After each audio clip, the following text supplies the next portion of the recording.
Understanding that they're not on the list.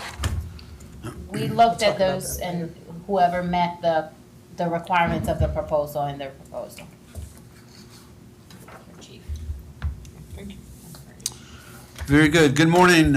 It is now 10 o'clock on Thursday, September 26th. I'd like to call to order the City of Isle of Palm Special Public Safety Committee meeting and acknowledge that the press and the public were duly notified of the meeting.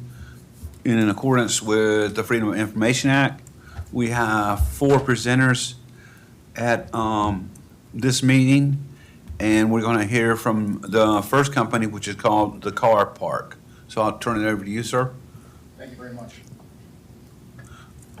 Awesome. My name is Brendan Bowen.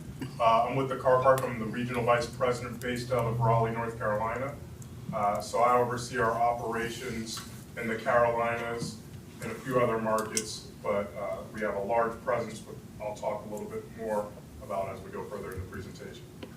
Good morning. My name is Steve Hernandez. I'm the Vice President of Municipal and Institutional Services for the Car Park. I've got 21 years in the business, and specifically I've spent the vast majority of my career in municipal parking management. In particular, I've also been responsible for the operations and oversight in Beaufort, South Carolina, Myrtle Beach, North Carolina, where I took that program from a free parking program to a paid parking program back in 2004, and oversaw that until 2009. Horry County, South Carolina as well. And I actually got my career started managing the town of Carolina Beach's parking operation in North Carolina, just outside of Wilmington, back in 2002. And during that time period, I also oversaw the city of Wilmington parking operations as well as Principal Beach. So the point being, I've had a lot of experience working in municipal parking management, and specifically in the Carolinas as well. Our proposed manager for this project, because it is a public meeting, we have chosen to redact the candidate's name from our proposal. But I can tell you that this individual has over 17 years of municipal parking management experience, and specifically along the coastal Carolina market. And I can tell you from firsthand experience, this individual excels at customer service, and I think that's really critical for the Isle of Palms, considering your community and the type of clientele that you have on the island. And we want to make sure that that expectation is met by putting in front of you a very qualified candidate. And at the appropriate time, we will introduce you to that candidate so you can vet that person yourself and feel comfortable with our selection. And I can assure you, you will, considering their experience. So a little bit about the Car Park. We're headquartered in Boise, but we actually have a second headquarters in Raleigh, North Carolina, so right here in the Carolinas. We have over 200 locations in North Carolina, the Carolinas alone. So we're one of the largest parking operators in the Carolinas. So we have everything, we manage everything from event parking at University of North Carolina, NC State, Duke.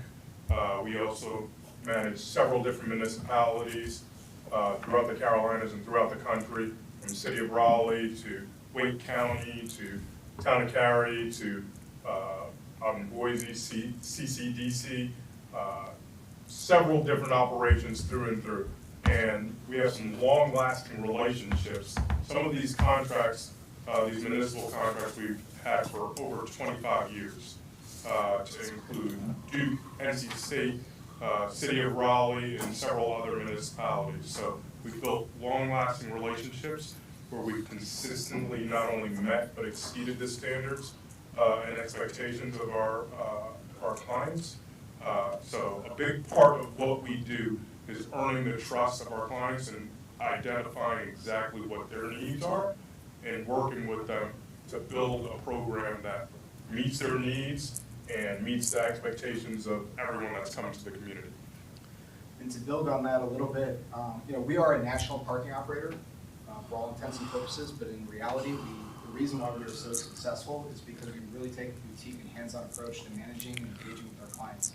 And I know that there was some confusion about the timing of the presentation, and an email was inadvertently sent in terms of our CEO's ability to be here today. And he wanted to be here today, but we also have a new location opening up as well at the same today. And so we just had to divide and conquer in that respect. And so we were just trying to figure the whole thing out, but he wanted he likes to stay involved and stay engaged in existing accounts and existing relationships, and that's really what has helped us maintain such strong relationships with our clients over time. And so if we are able to earn your business, he'll certainly be here for the new location opening, and he wants to get to know you folks as well and participate in that process to ensure that your expectations are being met on a continuous basis. And that's a large reason why we've been able to be so successful over the years. So I'll kind of get into the operating plan, because I know this is really important to you all. Specifically, we're going to start off with the staffing plan. And we do have our proposed manager is a year-round proposed manager. They're very well compensated for this operation. We feel like that's necessary considering the type of operation we have to maintain. And I'm sorry, it may be a little challenging to see. Can you see that okay, sir? Yeah. Okay, all right, good deal. That compensation is about $75,000 a year. Our office managers for 40 hours a week for 40 weeks over the course of the season, and that we will ensure that they are there for the time that the permitting process opens up in December. Parking enforcement, and that position is budgeted at $20 an hour. Parking enforcement and the parking enforcement hybrid position is budgeted at $17 per hour, and we felt like we had to pay competitive market rates because we want to ensure that we have quality applicants working on your operation.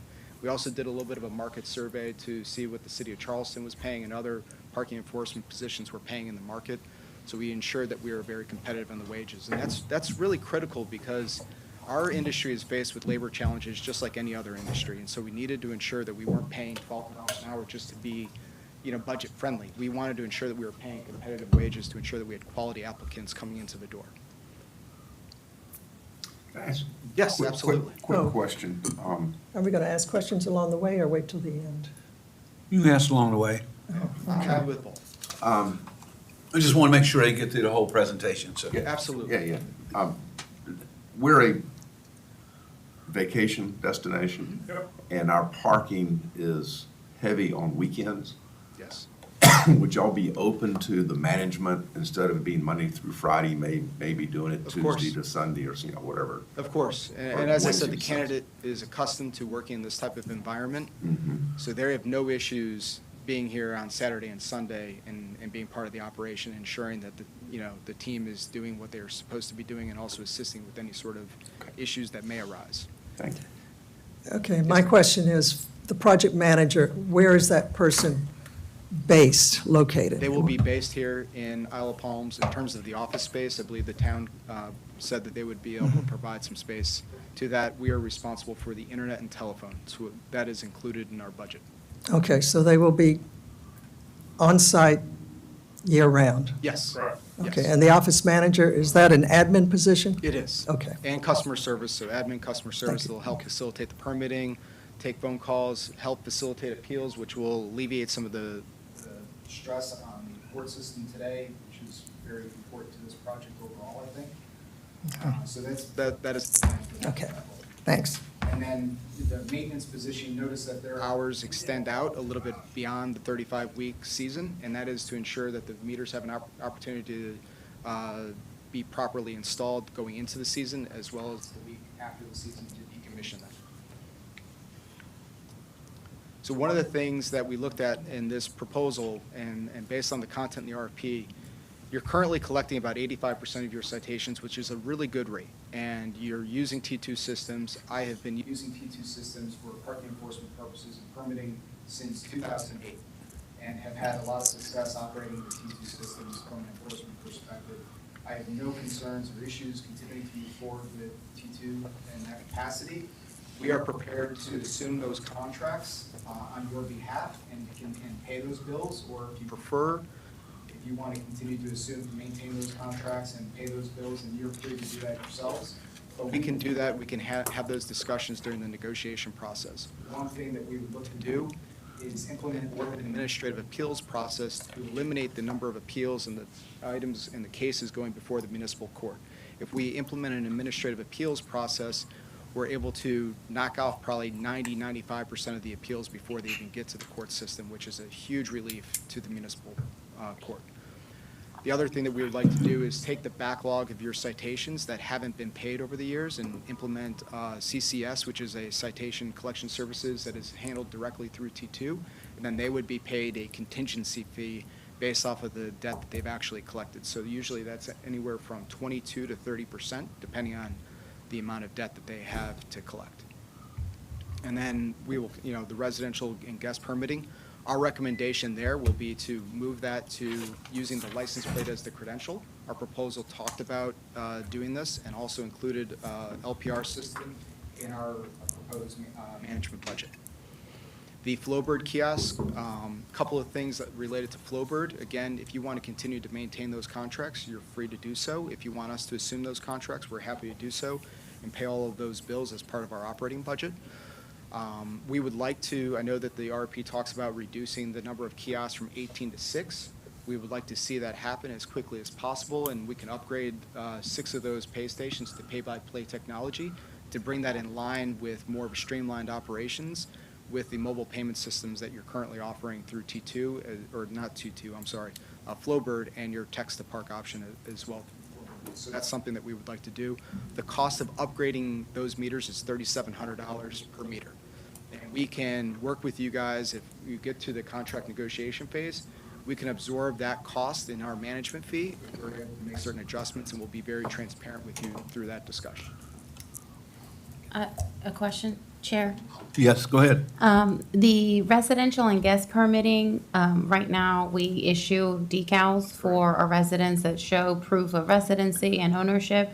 And we also utilize that system to allow us to allow people to come back to the island in the event that we have a hurricane. It is what allows us to identify a resident versus a non-resident. So if we are restricting access to residents only, that is helpful because it's very visual and our officers that would be operating the checkpoints could see.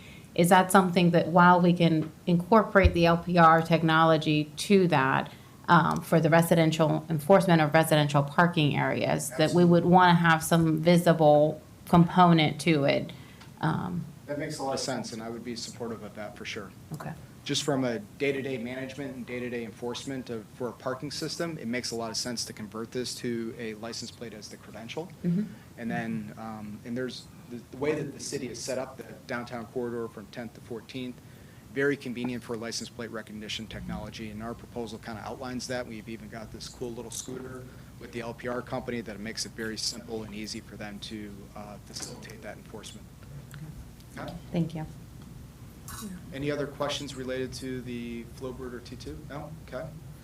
So one other thing that we're looking at doing is implementing multiple forms of mobile payment transactions to take place. You're currently using Flowbird, Flowbird's mobile app and text-to-park option, which is fantastic. We're not looking to replace that. The county park offers pay-by-phone for their mobile app, so we want to take advantage of those customers that park there as well, and also offer pay-by-phone throughout the city of Isle of Palms' operations as well. And then we would look to introduce Park Mobile is the nation's largest mobile payment provider, and they've got millions of registered users throughout the country and specifically in the southeast. Both of those other 2 applications will come. We'll update the signage, and this is an example of what the sign can look like, and we can work with you to determine what that sign needs to look like and any type of branding you want to maintain. But that will provide all of the various options. And again, we're preserving your Flowbird option so that way your customers that are loyal to them can continue to use that. Do you see, Go ahead. Chair? Go ahead. Do you see, I guess more options are better for people? In my mind, sometimes I feel like that is confusing. That if you I can had. understand why you would feel that way. Yeah, I get it. At the same time, because this is a tourist environment, you have people coming in from all over the Carolinas and Virginia and other areas, Georgia, et cetera. It makes sense that you offer multiple options because they're more than likely, they already have that Have app an account, downloaded. yeah. Okay. And that's the reason why we consider, especially in a tourist environment like Isle of Palms. Yeah, that makes sense. And then, just to confirm, we're going to have, we'll still have kiosks for the people that want to pay by card or cash, so that we do have options for everyone. And the RP outlined the fact that we wanted to keep at least 6 multi-space meters that accept coin, cash, and credit cards, and we continue to support that. Our recommendation was that you retrofit it, not necessarily completely replace the entire cabinet, but just retrofit it to allow that pay-by-play technology. Yeah. From a security perspective, which is something that I'm interested in with all of this, is will you be able to say where a specific license plate was parked? Yes. Which slot they're in? Yeah, Yes. we're broken up by zones, so on and so forth. Okay, so it's just, but it's not just the zone, you can say, no, this guy was parked right here, and this is the credit card used to pay for that slot. Correct. Okay, thank you. Yep. Another important thing, I mean, because every time it scans, it gets a geo coordinate of where that vehicle was located. Okay. And then record retention purposes, we could be 20 days, it could be 30 days, it could be whatever amount of time that we determined, and we can work with you in public safety to determine how many days you want to retain those records. The next item, and I think this is really, really critical in our overall operating plan, this is called paved mobility. He actually wanted to be here, he was supposed to be here as part of our presentation, but unfortunately he had COVID, so he, so I'm sorry, now stay away. Yeah. So this is to convert the municipal parking lots A and B to fixed license plate recognition technology through paved mobility. And we would install a fixed camera at the entrance and the exit of municipal lot B. And then because it's a shared lane in municipal lot A, there'd be one camera on each drive aisle coming in and out of the lot. And what this would do is we would provide a 20 to 30-minute grace period to allow people to pay to park. And that could be done at the float kiosk, or it could be done in any of the mobile apps that we proposed. And that way, if somebody just wants to run to the coffee shop along, Ocean Boulevard, right there, if somebody is, they can do so without having to worry about paying to park for 15 minutes. We give them that sort of grace period. This is more or less to reduce the amount of labor that it's going to take to enforce what is essentially 500 some odd spaces. And when you're in a beach environment, you've got people that are backing in, you've got people that are pulling in, and because of that, if you go to pay by plate, it makes it very challenging naturally to enforce using the license plate as a credential. One challenge with your current system with pay and display, with that, the receipt that you get from the meters, we're in a beach environment. It is hot. It is 90 degrees outside, 95 degrees outside. There's an ocean breeze. That receipt is getting blown people have their windows cracked. It gets blown all over the place. And with that in mind, people are getting citations where they've actually paid to park because the enforcement officer isn't peering through the window trying to find that receipt's laying on the floor, right? So that's the other reason why we want to consider moving to pay by plate. With this system, we're capturing the license plate at entry and at exit. So we're able to completely eliminate the patrols going through the property, both of those two lots themselves. And all of this would integrate in with T2. All of the violations would then be mailed to the customer. They've got integrations with all 50 states, or 49 states, I'm sorry, and specifically direct integration with South Carolina DMV, and then those violations would be mailed, and then records would also be kept in the T2 system. Can we also use that technology for parking accumulation to identify when the parks are full, when the Yes. lots are full? Yeah, absolutely. We'll have a really good sense of how many vehicles are in the lot, how many have entered, how many have left. So we'll have a really good understanding of that. In addition, the license plate reading technology that we talked about for the Main Street corridor, that would also provide some level of data in terms of occupancy and car counts that we have. And then we can run that through the northern part, the residential district as well, to also provide you with occupancy counts in that area as well. Since that's all angled parking, so now we'll have a really good sense of what those peak period demands look like throughout the island over the course of the beach season, as well as what does it look like in the post-beach season, so the period from November through February, essentially. Are you able to also utilize that technology along Palm Boulevard? I thought about that, and I was talking to a colleague last week when we were at the Carolina Parking Association conference, and could we do that there? The challenge that we would have, I believe, is there's some turnoffs into some of the hotels, and so then how does that necessarily work? And I think that's where it would probably not make it feasible. But- Not on this section, right? Is that what you're talking about, 21st to 41st? Yeah, I was thinking between 21st and 41st, where we have street parking. It's currently free parking and available to anybody, regardless whether they have a permit or not, between 9 and 6 p.m. every day. It is possible. I'd have to take a look at it. Sure. Work with the vendor specifically to see if that's feasible. But if we're operating in a pay-by-plate environment, and we Mhm. have the other SureVision mobile license plate recognition cameras, that will certainly be able to, that will validate all permits and payments that have been made to those Yeah. vehicles parked along that stretch. Well, they wouldn't make payments, though. Correct, that's, I think, Okay. what would be the challenging part. It's just In for, town, they're gonna make payments, I think. It's something we need to talk about. Well, I it's- think we need to, that's all that's part of the another, program. that's another day. Yeah, it would be for just vehicle parking accumulation, I think, in that area, to figure out when they're going to be, when it's fully occupied. Okay. Any other questions related to this type of technology? I think I one think it's other great. thing that I wanted to point out is there are some companies out there that offer fixed license plate technology for in and out and so forth, just as I've described. The key difference is with PAVE, we will maintain control over the appeals process. And that's really critical, so it's not just we're the judge, jury, and executioner in this, with this technology. There's a level of customer service that is implemented here to ensure that we hear people out before the citation is upheld, if you will. The other thing that's important to note is that each citation is vetted by their personnel out of their home office before it is mailed. Is it ABC 123 or is it ABD 123? To ensure that, somebody's looking at it, making sure that the camera saw the proper license plate compared to what human eyes are seeing. And that is really critical because that also reduces the number of citations that are mailed out in error, which obviously when that happens, that's a customer service issue. We want to avoid that for you. What's your feelings on our current rate structure for tickets? I think it's pretty high. And I say that, with all due respect, I understand, the thought process behind it.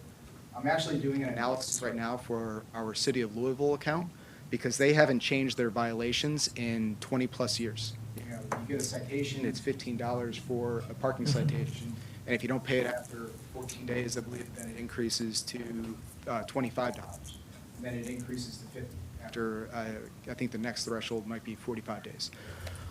That's the City of Louisville. I've compared that now to the City of Pittsburgh, City of Columbus, and a couple of others in that process. The highest other parking expired meter payment violation that I've seen is $40. I think the RP indicated that it was 50 and it doubles to 100. But then there are some citations that are 100 that double to 200. Yeah, every citation related to meters or paid parking is $50, and they all double after 30 days if they're not paid. And then any other parking violation would be 100. Currently, yes. Yeah, so I mean, it can be expensive, but I also know, for example, we don't operate Wrightsville Beach today, but I know from my time operating Wrightsville Beach, parking revenue represented 16% of their general fund, which is quite significant for a town of 3,500 people, year-round residents. Just to give you parameters here, it's 10:23. Yes. So I want to make sure that you get through the whole thing. We don't want to interrupt you. Absolutely. Okay. We only have about 2 more slides Okay. after this one, but this is, as we're having these discussions, we're kind of extending out that presentation. I'm sorry for that. Okay. But in Wrightsville Beach, 60%, they looked at it and said, you know what? We've got so many people coming here, we've got more demand than we have capacity. We don't care if we lose a customer. That was kind of their thought process many years ago. Same here. And it sounds like maybe that's the thought process. If you price yourself to a point where you only get people that understand why they're coming here, they're not going to take advantage of the system. That's the type of clientele that you're trying to attract, it sounds like. And I get it from that perspective. But then you've got the folks that, they accidentally, inadvertently didn't pay or they expired their time and, because Timmy was run off in the roadway and Susie was doing whatever. So you've got to provide some level of grace, I think, when that occurs. And I think that's where we come into play, and that's part of our thought process and mentality, serving as your ambassadors to the community. Okay? So I'm going to move this next option. This is something that we talked about in the proposal, and this has to do with data analytics. And you think about all the different payment peripherals, you think about the license plate recognition technology that we're talking about, whether it's mobile or the fixed, all of that will feed into what is called Next City, which is a data analytics platform that we can then share with the town at various points throughout the season, end of year report going back to the council members, so that way they understand the demands of the parking system, and we can share that with you guys so we can make informed, intelligent business decisions and policy decisions how the parking program is impacting revenues or the citizens in Isle of Palms. Okay. And then our financial proposal. So we are offering, or we have proposed to maintain a management agreement. Why a management agreement? That is basically we submit to you a mutually approved operating budget, and then all of those expenses are essentially reimbursed at cost, and then we will in turn get paid a base management fee. A management agreement reduces our risk in some capacity, but it also provides any operating savings to the budget. It goes back to the town. It doesn't go to us as profit. And I think that's really important to understand. Any operator that is presenting a revenue share or a fixed fee agreement, all operating savings go back to the operator as profit and not to the town as savings to your general fund or to the parking fund and back to the taxpayers. So we are looking strictly for a management agreement with a very modest base management fee of $28,000. Again, we talked about providing competitive living wages for our employees, and that's really critical here. The other thing, when you're evaluating budgets and so forth, our payroll load rate is at 24%. That is a very, very favorable payroll load rate at 24%. Payroll load rate is taxes, benefits, insurance, retirement, et cetera. All of that, you'll typically see anywhere from 28 to 30+%. So that's a huge savings on a percentage basis than likely what you've seen in your proposals that you're evaluating. And then, again, with those current contracts with Floberg and T2, we're happy to pay those invoices as part of our operating budget. But if you want to take that over, you're free to do. If you want to continue to pay those, then you're free to do so as well. And just work together on managing that vendor relationship. Is, just a question, quick. Go ahead. The paved mobility technology that you all discussed, that I think would be very favorable in our environment, is that included in your operating? It is. It is? And so the other important thing to note in this, I'm sorry, I forgot to mention it, is it is sold as a software as a service. So the fee is fixed throughout the course of the year. It's not done as a revenue share, so we're not incentivized, and they're not incentivized to just simply mail out a bunch of citations to people and try to collect on them. So it's done in a way that is respective of the municipal and the public process. And the wonderful thing about it is it has no labor involved with it, so that we can keep it up year-round and be able to collect parking pretty easily during off-season when basically the rest of the island is free. Considering the size of those two lots, it takes a lot of time to manually enforce those lots. Yeah. Especially, as I said, people are going in, they're backing in, they're pulling into the space, it's pay and display, so the receipt could be blown around, or they could be parking there multiple days in a row, and so they've got multiple receipts that are sitting on their dashboard. Now you're trying to figure out, all right, is it the first, or did they pay the 7th? What's going on? All sorts of issues could arise in the pay and display environment, and a lot that size. Sometimes we have events on the beach, like 5K or 10K or Ghostly Tide-Tails, that we offer free parking. With that, Absolutely. yeah, that's no problem with y'all. No problem. All of and same thing with the residential permits. Yeah, All of those residential permits, they have the ability to park in that lot. It'll know that ABC 123 is a resident or a Wild Dunes resident, and it won't, it'll know not to look for a payment for them. are all your workers, are they true W-2 employees, or are they any 1099s? No, they will be W-2 employees. Everyone? Yes. Okay. And Councilmember Ward, we included a list of the year-round events that we hold either at Front Beach or that would require parking so that proposers would have an idea. That's fine. But I think what we were saying is free parking to all for these events, right? Yes. Yeah, Okay, you yeah. have the ability to You can just code it in, right? turn it off for the day Yeah. or the hour or so on and so That's what I figured, okay. And just for your, for context, most of the events that we do at Front Beach, where we do offer free parking, it's after the season where we don't currently charge for parking. It's after Okay. October 31st and before March 1st. But we could still use this as a way of looking at parking use Yes. during the Absolutely. 24 Yes. hours, all year. I'm the only one interested in that. I have some questions about your financials, because I Absolutely. didn't quite understand. I think I forget, it doesn't say what page it was in the proposal, but you have subtotal operating expenses, year one of $182,800. Then you have a base management fee, which I think you explained. And then you have startup expenses, that's explainable. Then you have total expenses of $511,900. So what I'm trying to figure out is how much is roughly $512,000 a year, what it would cost for us to Yes, hire so you? that includes the labor. So the operating expenses were the non-labor expenses, and then above that, you'll see $282,000 for the labor. That's the year-round manager, the office manager for 40 weeks of the year, and the maintenance and enforcement employees as well. So roughly $512,000 a year is what you're saying? Okay. Yes, ma'am. And was that based on, do we give you an estimate of how much revenue we anticipate? The What they were- RFP had roughly $1.6 million in gross revenue. Yeah, the RFP included actual revenue collected for the past 3 fiscal years. Okay. All right, that's just what I want to make sure. Okay. I had a couple more questions. We have 10 more minutes before the next presenter.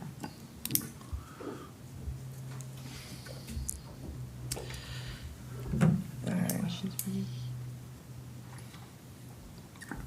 Are there, These are some detailed things. I apologize, I didn't have time to go through the proposal as thoroughly as I wanted. I only got it through about one and a half times. But there was something about a Toyota Tacoma in there?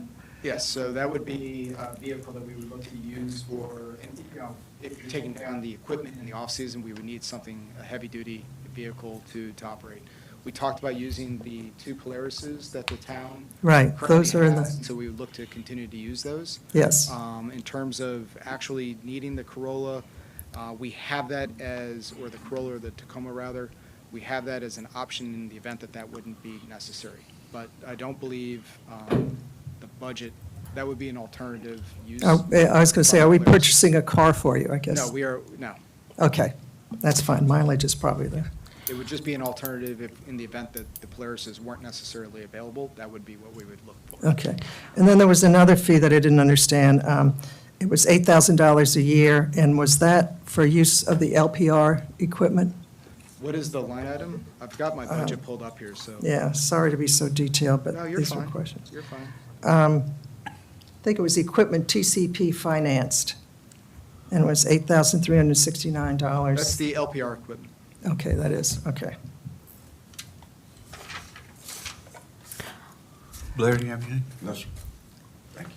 I have just one more question. Are there any user-paid fees? For example, if there is a citation issued and that person needs to go and pay a citation, is there anything added to that citation that you would be collecting?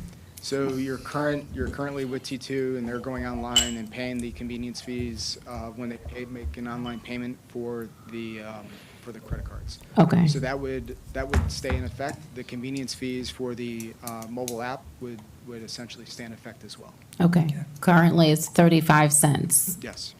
in addition to that. You have another question?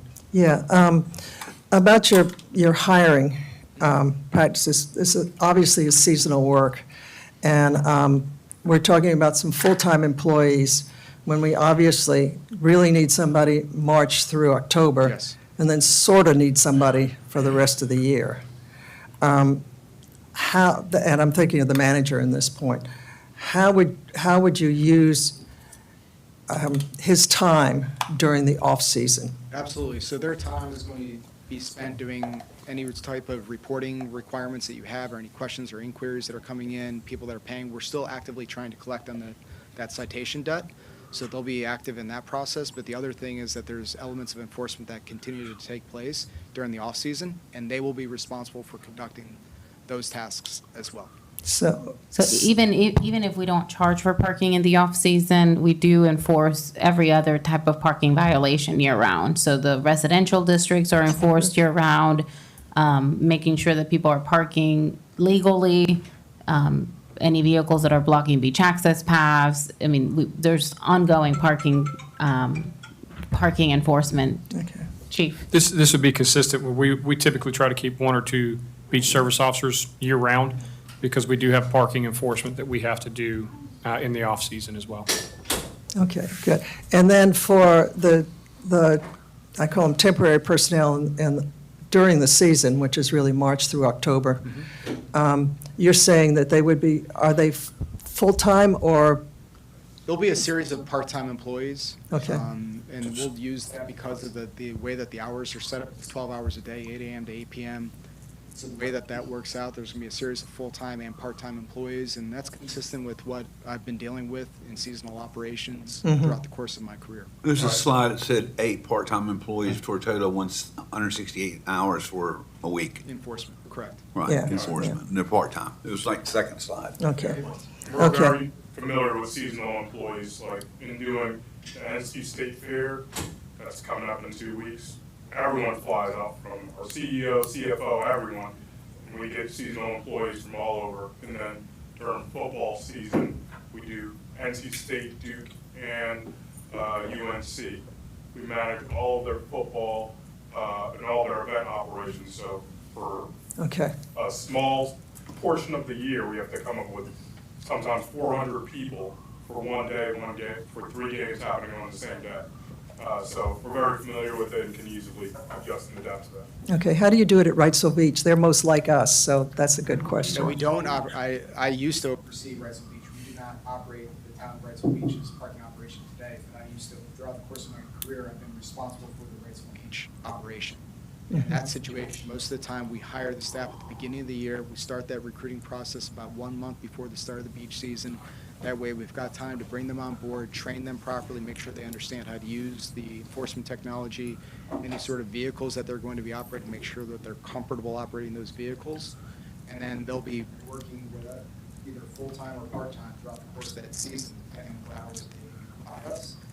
A lot of times, we've had some retirees that love the work and they want to stay active, and it's a lot of fun for them. So we've been very supportive of that initiative. I'll tell you, when I first got my career started, when I was running the town of Carolina Beach, my wife was actually went to go work in Wrightsville Beach as a parking enforcement officer for a little bit. Well, she was my girlfriend, but she would write 150 tickets a day, handwritten tickets a day, and she loved it. She had a great time. Okay. Okay. So are the Wolfpack playing at home during the fair this year? What's that? Is the Wolfpack playing at home during the fair? Not at home, luckily. Okay. They stopped that, but I think they're playing either Duke or UNC during the fair. And At home or away? Away. So Duke's it's gonna be gotta work. crazy.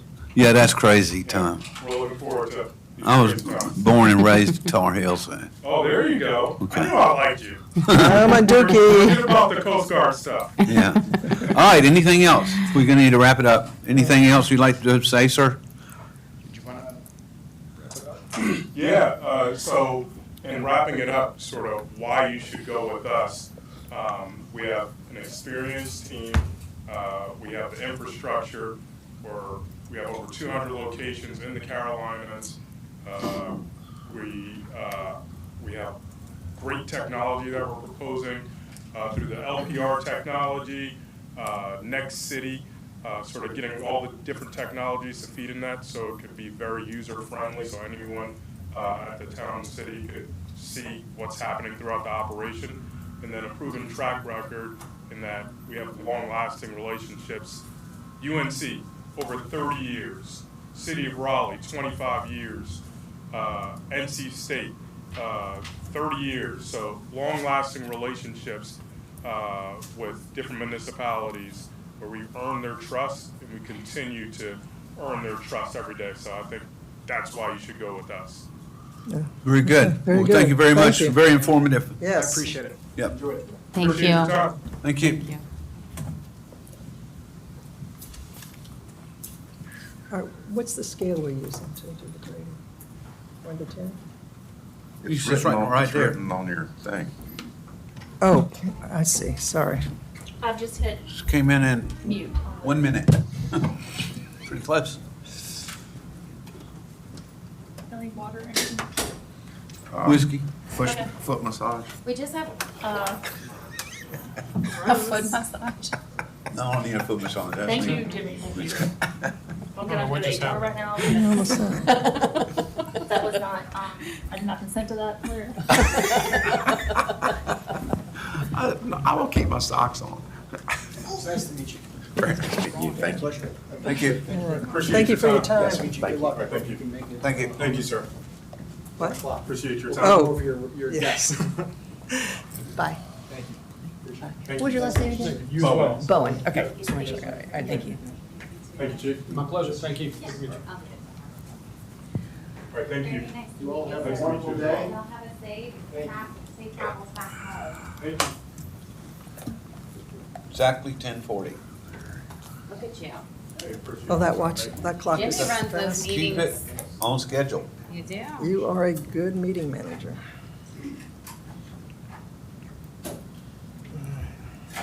That NC State football thing, when they had the fair going on, I couldn't imagine. it's unbelievable. I can't imagine having hired 400 people for a short period of Boy, time you're and not finding. telling the Like, that football sounds- team Yeah. when to play. Sounds like Gee. HR nightmare. Oh, yeah, they do. Chief, calling all my Yeah, family. they do. how, They do it how in advance. important would you say is having resort parking experience or barrier island experience versus what, because these guys don't have that. They're, you know. Those are, It's a you hit on the different same world. notes I wrote down. One Okay. was the experience with that environment, but the event experience is pretty big too. Yeah, So it's, I'm not sure. I think it's important. okay. They're used to dealing with It surgery. impacts your equipment. It's a whole different world though, because that's for a very short period of time versus this happening all summer long. It's just a different world. Great, how about yourself? Hey, I'm Scott Davis. Hey, good to meet you. We have the chair of the committee, Councilmember Ward, and then Councilmember Hall. Morning, sir. Good morning. Hey, How are Scott you? Davis. Hey, pleasure to meet you. Hey, good morning, sir. Jimmy Ward. Hey, hello. Your Hey, name? Scott, you know, Scott Jan. Jan, nice to meet you. And you're with Pivot Park. Pivot. Okay, thank you. Yep. Hey, how are you? Yes. Hey. Hi, nice to see you again. Oh, Okay. there you go. We get old school here. I We're like gonna it. do a presentation on the screen as well, just wanna make sure y'all had a copy. Great, thank you. Desiree, on the ones that you sent out, the packages you sent out, somebody you so sent notes. Who was Yeah. that? It would have been me, Deborah, Debbie. Okay, Yeah. okay. Thank you. Okay, we're ready to go. We're just about right on time. 2 minutes back over, but that's okay. Now, the next presentation will be by Pivot Parking. Sounds great. We're just waiting for this young lady to get us up and running.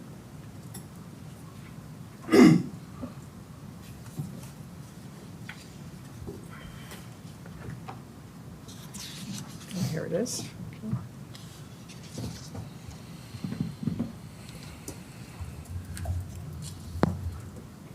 Okay. Right. Showtime, everybody good? Yes, sir.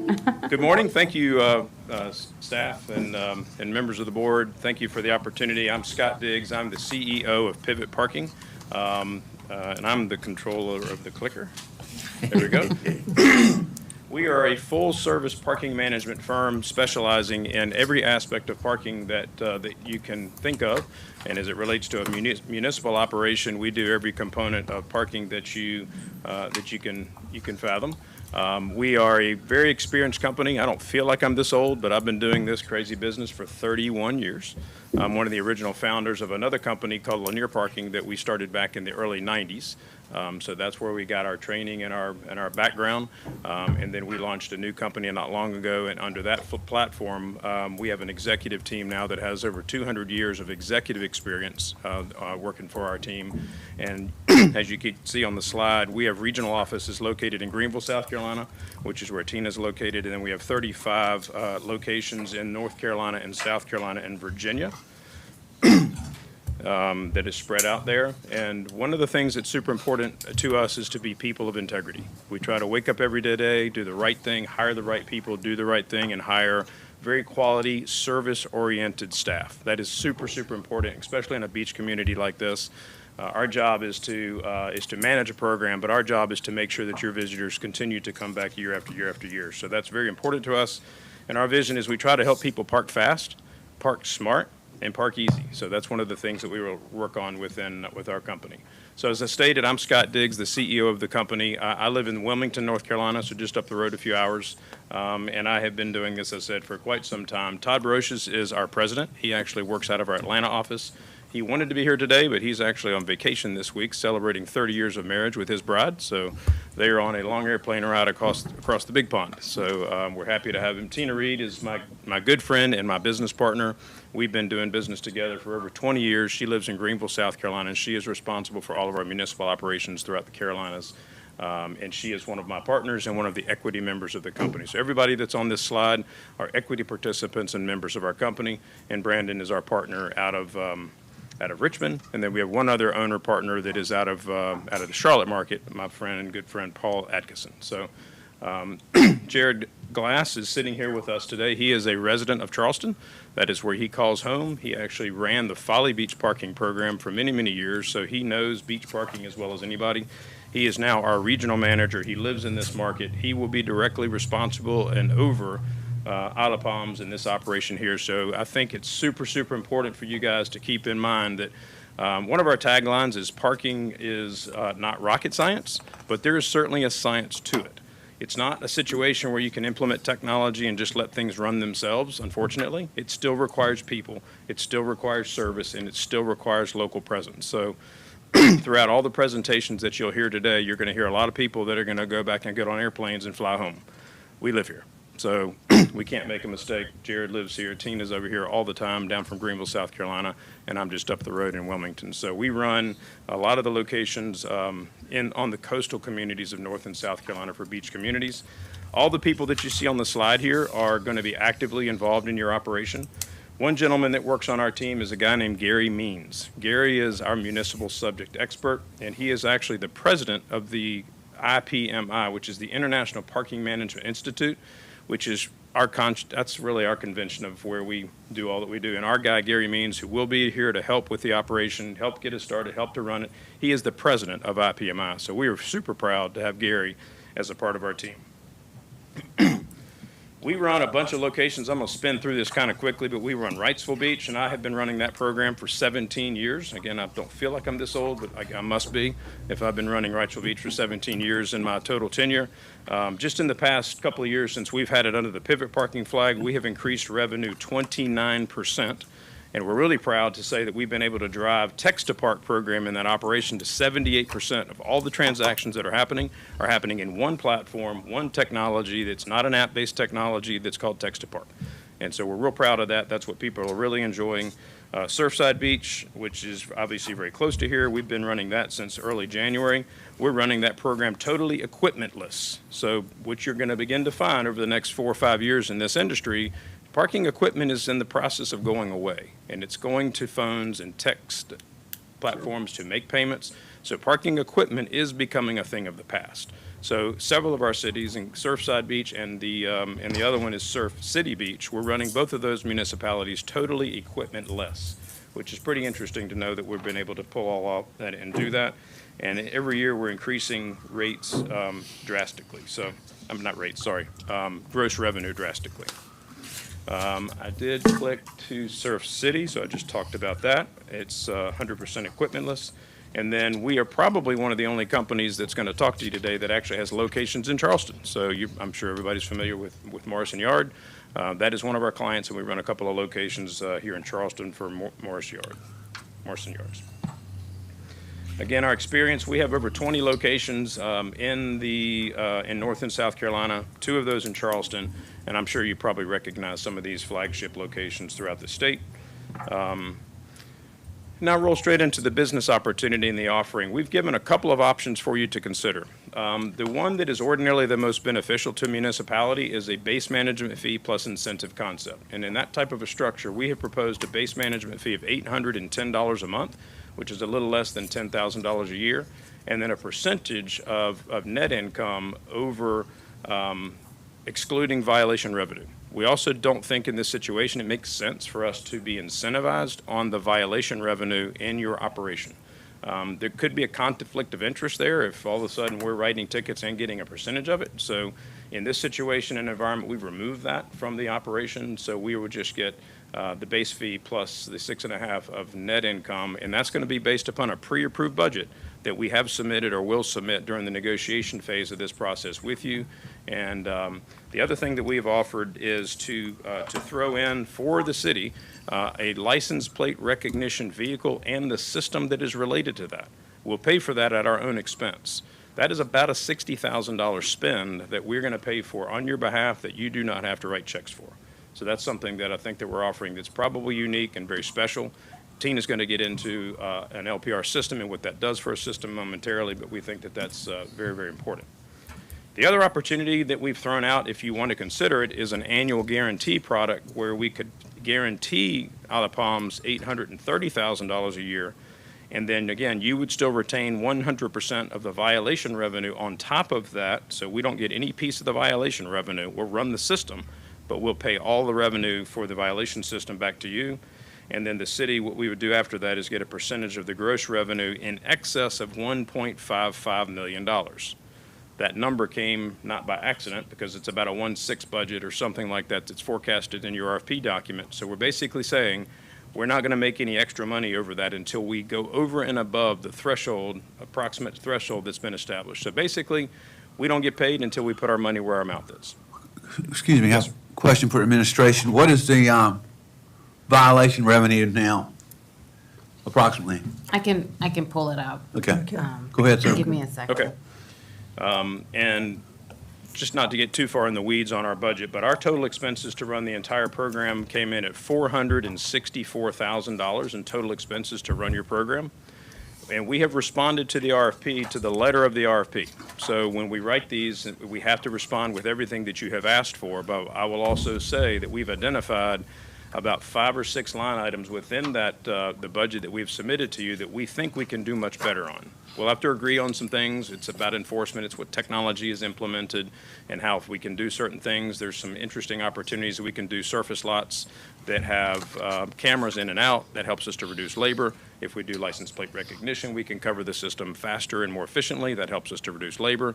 So there are things, which we may not have time to get into this morning, that we feel like we can even bring that 464 number down quite substantially. So we'll work together in the negotiation phase to help explore these ideas. And you might say you don't want to do any of them, you might say you do, but we can work on that together and bring expenses down. Okay? I'm going to turn it over to my partner, Tina, and she's going to touch on some of the technology aspects of our proposal. Thank you. Morning. Just going to quickly go through some of the things, what is parking management and what are our offerings. All right, there we go. So signage is very important for all of your signage to be informative, to be cohesive. This is examples of what we've done in some of our coastal on-street operations now. We like to be able to give direct information to a consumer. How do I pay to park? Where am I located for safety purposes? Here's your option 1, here's your option 2, here's your option 3. No way not to know how to pay and where to pay. And then we can work with you as part of our implementation and transition. We would work with you all to decide what is best and what is based on your code and ordinances so that we meet those requirements. Payment options. Your current payment options, we applaud you for what you have done so far. You've done really great. And so the pay by text, the pay by app, and the pay at the kiosk. Again, your kiosks are going to be phased out as they age a little bit more, and that's the direction the industry is going and the direction that we are going as a company within our coastal environment. Our pay to text, you currently use Flowbird pay to text. We operate with a text to park platform. Again, we would recommend making that change to that text to park platform. We have had greater utilization, greater adoption by customers for that text to park. No app to download. It's quick and easy. It's super simple. You can continue with the pay by app option. You can continue with your Flowbird. We may also recommend going to a different app that sort of like Park Mobile that allows for someone to be able to see as they're coming in, if they're a user, oh, where is parking available? It kind of gives directive for traffic flow when you're coming in. So there could be opportunity to explore that a little further. On-street enforcement. Enforcement includes, we use a robust IPS system enforcement platform. Within our model that we presented, it was a no cost for that enforcement platform, that the fees associated with that are passed on to the consumer, so there'd be no expense related to that. May I ask you a quick question real quick on the prior slide? one of my concerns is we have had in the past issues where gangs have shown up and groups have shown up that then had basically riots and shootings Okay. on the beach. And so one of the things I want to do with all of this is make sure that we know who's on our island. And so through the texting and then any of the other apps you have, can you identify by license plate where a specific car is parked and what Yes. credit card is then attached to that card? Yes, through the text to park system, when someone texts, it gives you a cell phone. So the other aspect of the text to park is we can direct message those people. So if there is a situation and you have to get out a message, we can direct message those people. We can also determine where they are within the vicinity because it geofences. Okay, so you're geofencing both the phone and you can say the Bronco was parked in this particular Yes, because what they're parking paying is they're paying by what we call a P code, a parking code. So they've designated when they texted that they have to text to that particular P code. That then zooms in what area are they in because they use that. And then based on the coordinates of the GPS, we would be able to determine that vicinity where they are. Thank you. Do you have- Yep. And you Yep, keep, the L- you keep that information for how long? We right now don't have a limitation on how long we can keep information. Okay, thank you. We kind of decide on what your retention policy is within Yeah. our contract, and then that's what we would abide by. Real quick question. Yes. You handle Wrightsville Beach, correct? We handle 5 coastal environments right now. We do Surfside, Wrightsville Beach. I had a specific Yes. question about Wrightsville. Okay. There's a sign on the mainland, like right before you get on the bridge crosses the intercoastal to Harbor Island, I believe it's called Harbor Island. And who operates that sign? And when it'll say, the beach is full, like at 9:30 on a Bluebird day. Well, I live there, so I'm Yeah. very familiar with the one you're talking about. My house is on that street. So that actually is operated by DOT in the town. So that is a Okay. DOT sign. But we do communicate directly with the town and can have input if we need to the messaging on that sign. It's pretty much standard on a nice Saturday, that thing will say at like 9:30 in the morning. Doesn't stop them though, does it? It doesn't stop them. Ma'am, you're right. I mean, they still are coming, they're still looking for parking, and so that's why getting into these fancy technologies that we offer, Yeah. trying to give some people some heads up, even getting into parking aggregators, which we do, about trying to pre-sell parking into surface lots in advance of people. I mean, it's challenging in a beach community, but Yeah. yeah, that's very important. Okay, thank you. So again, back to enforcement, we utilize the IPS enforcement platform. We use that in every one of our municipalities right now. We have found it to be just the system that works the best for us. It integrates with all the platforms so that we can identify the payments, we can do what we need to. It also integrates with LPR enforcement, which we talked about, providing an LPR unit so that we can make our operations more efficient, and scanning, and in conjunction with the LPR for police, it allows them, if there is a need to identify a vehicle, what happens with the LPR system, if it identifies that license plate, it will send a direct link to the police department, letting them know that the vehicle they're looking for is in that area. It's not information that our staff receives, it's a direct link to the police department so that they get that information. Can I just, are you saying it's connected to NCIC? It is not connected. We would have to input that hot You would list? have to input that hot list if you're looking, but then if it scans it and it sees it, it sends a direct link to you. A robust, we also do enforcement with booting if necessary, or and/or towing. And the enforcement platform allows is digital to allow customers to be able to go in and make their payment. What's great about this system is there's a QR code on their ticket. They scan that QR code, it takes them directly to their payment platform, and they're done. But it is a paper ticket that you're talking about? It is a paper ticket, but there are new options that we're also implementing, which is the fixed LPR. I think the previous operator talked about in your surface lot areas where you can put in cameras that will scan those coming in and those coming out. And then it allows for tickets by mail. So that is the next step of enforcement that is coming within the industry. You see that with toll roads, that same concept that you see. So that allows for less labor because you don't have to have someone manually going through there. So that is an option. We are able to provide that as well. Do you just boot, or do you use the barnacle? We decide based on the transition of what works best for your community. We have the option to do a wheel boot or a barnacle. It's based on what your ordinances allow as far as towing and/or booting. That's what would be our guidelines. We currently would tow in situations where there's a vehicle that is blocking a beach access path or parked in a handicap spot, but we typically reserve those, that enforcement action to egregious violations. Yeah.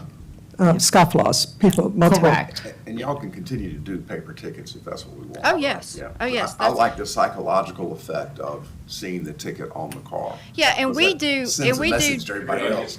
Yeah, and we do tickets in a bright orange or yellow envelope, so Yeah. you're seeing that. Some will say, oh, you don't have to do the envelopes anymore because the paper's resistant to water. We do like to do the envelopes because it's just that presence, you see that on that, and then if someone did want to mail a payment, they have that, they don't have to go online to do that, so. Does that, Tickets are really good, and boots are a very good encouragement technique for the next person coming in, questioning whether or not they should or should not pay. Right. So it's very effective. yeah, I was just thinking about personnel, efficient use of personnel. If they're, how many tickets can they write that way? And does it slow them down so that we don't get as much coverage of the island? When you're doing with the LPR enforcement, your efficiency increases greatly because you're scanning that plate, you're scanning those plates, and it's automatically connecting to the payment platforms. So if there's not a payment platform in a paid parking environment, then it gives them a alert and lets them know. Then they stop, they write a ticket, then they keep on going. So literally, if you're doing it on a manual process, you're having to stop at every vehicle, type in or scan the license plate. Yeah, but nobody's doing that, so, I mean, Yeah. I'm just talking about how long it takes, because the other way is to do it electronically. The person gets a notice that they're going to be, they're ticketed, but maybe won't see it right away. Yeah, it's, the cycle for us when we're doing enforcement is a 3 to 5 second situation in which it scans and it writes that ticket. So it's pretty quick, but in the environment where, some of your surface lot areas where you could do fixed LPR, then Yeah. that saves on that enforcement. so Yeah, I'm that- talking about the ones along the free parking along Palm Boulevard and places like Yeah, that. those are a little bit more challenging because, I might be able to help answer this, Okay. I think. So your Thanks. LPR is probably going to be connected to a device inside, and so the alert goes off, and all you do is hit a button in there, and it prints the ticket, and then you're putting it into the device. You might hit a couple buttons, but it's really fast. They're not manually writing out So every it's- ticket it's like the we time- used to do back in the Yeah. day. Time for the guy to get out of the vehicle, put it on the dash, on the lights, on the windshield, and get back in the Yes. vehicle. That's all it is. Okay. yes. It's kind of funny, sometimes we get calls in the office for complaints from people saying that the LPR vehicle's going 35 miles an hour, 25 where the speed limit is, and they're not even stopping to look for cars. Well, it's because the camera's taking I know, yeah. pictures of all the cars, so we're doing it. So we're just covering it much quicker, and we can cover the beat much faster with a lot less labor. And to Chief's point, it also allows us to be basically writing perfect tickets instead of making handwriting bad mistakes. So Yeah. it's very, very efficient. No, I meant in terms of just the time to get out of the Yeah, vehicle. and because it's digitally, as soon as I get back to my car and I see a ticket to the QR code perspective, I can scan the QR code and pay right now. Yeah. Get it taken care of. I got a ticket, I didn't pay, whatever, and I can pay it quick. That's what we like, yeah. Most of our ticketing on Palm Boulevard anyway, which is a huge hotspot for us, because it's currently free, is they're not parked in the right spot. Yep. And so they're too close to the road, so we can't get emergency vehicles through, or they're double parking, that kind of thing. So, I mean, they're gonna have to just visually look at that. and move Yeah, down the road. definitely. I mean, that's a situation where it's not being connected to a payment platform, so it does require a person to be able to view if they're not within the 4 feet guidelines, those type of things. So that's a little bit more where it has to be a little bit more labor intensive. What's your feelings on our violation fee structure? I think your fee structure of 50 and 100 and then doubling after the 30-day requirement, I think is valid at this point, but I think we would like to be able to see a historical view of what we're able to do to make a better recommendation. For that, we find that the escalation is necessary and the fine amount needs to be of a value that changes behavior. That, our ideal is to not write any tickets I'd be a happy person not to write any tickets because everybody wants to comply. So that's what has to happen with that rate. It has to be of a nominal value so that it changes behavior. Sure. And that was the reason why City good Council a few years ago Perfect changed answer. it, because Yeah. we felt We like gotta make it too the expensive to break $50 the and law. $25, which was We need to what we have had at the all of it. time, was not We got a different answer a last time. deterrent Exactly. for folks to park Yeah, especially, legally. you know, Yeah. you do have visitors that are coming from elsewhere besides the Carolinas, and they're like, oh, a $25 ticket? I'll pay that all day. That's nothing. So it does have to be of a nature where it changes behavior. And again, offering this We've got vehicle 16 golf cart minutes. LPR unit at no cost to the city. Staffing, again, we also have recommended a year-round full-time operations manager, an assistant manager, weekend supervisor, so that there is always management coverage, and then enforcement ambassadors who will be seasonal. That is a mix of some full-time, part-time staff members that determine the coverage that is needed. We would like to have an office administrator, CSR, to answer those phone calls, to take off what is being handled by the city and answering phone calls, answering questions, things of that nature. And then we also provide accounting supporting from a satellite office in Greenville so that our consistent revenues are reported consistently. One of the things we do in our company is we have a management and training program that we always try to have assistant managers working under our permanent managers that are in training and being groomed to go to the next community. So we like to breed within. And so we actually have 3 candidates that already work for our company that already raised their hands and say, I would love to go run this operation. They're well trained. Jared knows them well and just train them. They'll report directly to Jared, who lives, as I mentioned, just down the road in Charleston. So we already have the infrastructure, the team baked in that we would like to bring to run your program. We just need to pick which of the 3 we want to choose. So. I do like your term enforcement ambassador. That's how Good, right? that's how Yeah. we train Chief, our what- yeah. our employees first. It sounds nicer. Yeah. That's how we train our Still employees important. first, is you are an ambassador to the city first. Yeah. You answer questions. If you take the initiative, if someone's getting out of their car and they look confused and what do I do and how do I do, you take the initiative to say, hey, it is paid parking, let me show you how to do it. Then that way, that's the deterrent, is to say, great customer service, I didn't have to get a ticket, I understood the situation. And we like that term too, because they're on the streets and they literally are ambassadors. We give them marketing literature to have in their pockets with them and in their satchels, so that if they see somebody that's obviously looking lost, then they can go up and approach you and can say, hey, can I help you? Are you having trouble with the payment system? Are you looking for a restaurant? Are you looking for a place to buy a kite for your kid or ice cream? I mean, we're directing people within the community, and we truly are trying to be ambassadors. We're not there just to cite people. We're trying to encourage positive behavior and create a positive customer experience, because parking is the first and the last experience that your tourists have when they come to this island. So we believe that experience should be very good and positive, and we try to help to make sure that we implement that for you. And our ambassadors are also trained to be on the lookout for behavior not becoming.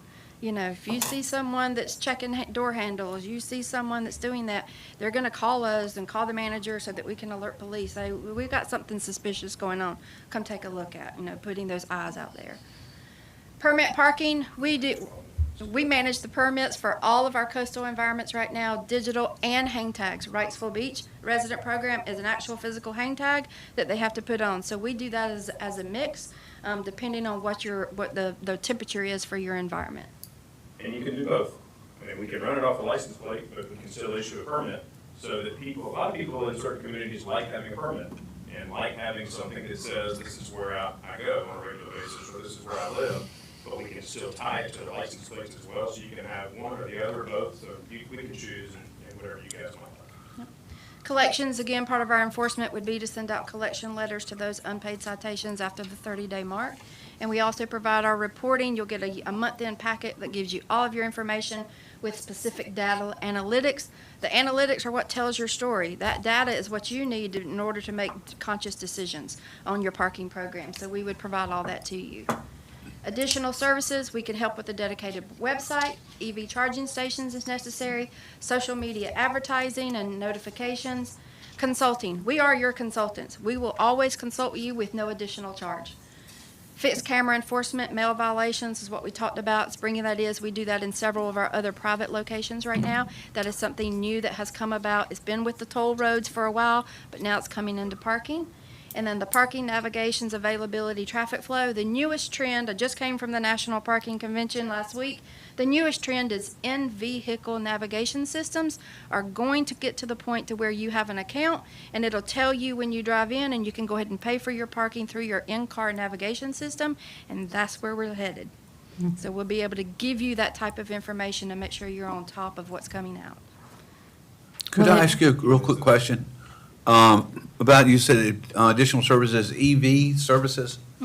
Can you get more specifics? EV charging stations. Right. So we would work with you to determine what is the best and type of, there's, not all EV charging stations are the same. Do you need a level 2, level 3? Is it solar powered? Is it electrical? So we would work with you in what is working for your environment, where's the best place to put it, and then working with companies to find those that are potentially free, that don't cost you anything, that allow for advertisement. So there's a mixed model of how and how many and where, and we would come in and be that consultant for you in doing that. I have a question. Go ahead. Overall, you mentioned equipmentless process, and I'm just wondering, it seems like you'll always need equipment to monitor what's going on, especially at the lots and stuff, whether vehicles are paying or not. You might be able to pay or pay for a spot without equipment, but is that what you're talking What about? we mean by equipmentless is no payment equipment. We still need equipment to do enforcement and that type of thing. But from a Yes. consumer standpoint, it's equipmentless, that there's no machine to walk up to, anything like that. Right. Everything's done by the cell phone, Right. which is more secure. You have someone utilizing their And own also phone to Ross. make their payment, which is Yeah. more secure. We bought some used ones and they were like. I have a question. Is that it? If I may. Go ahead. It's just a question, you talked about a couple of current clients that you've gone Yes. away from having any physical paid locations. Yes. How was that embraced by the community? One of the reasons we indicated in the RFP that we would like to keep some physical pay stations is to facilitate for those people that may not have a cell phone, even though now I think 99.9 people Yeah. have one. But we do we feel the need of facilitating that.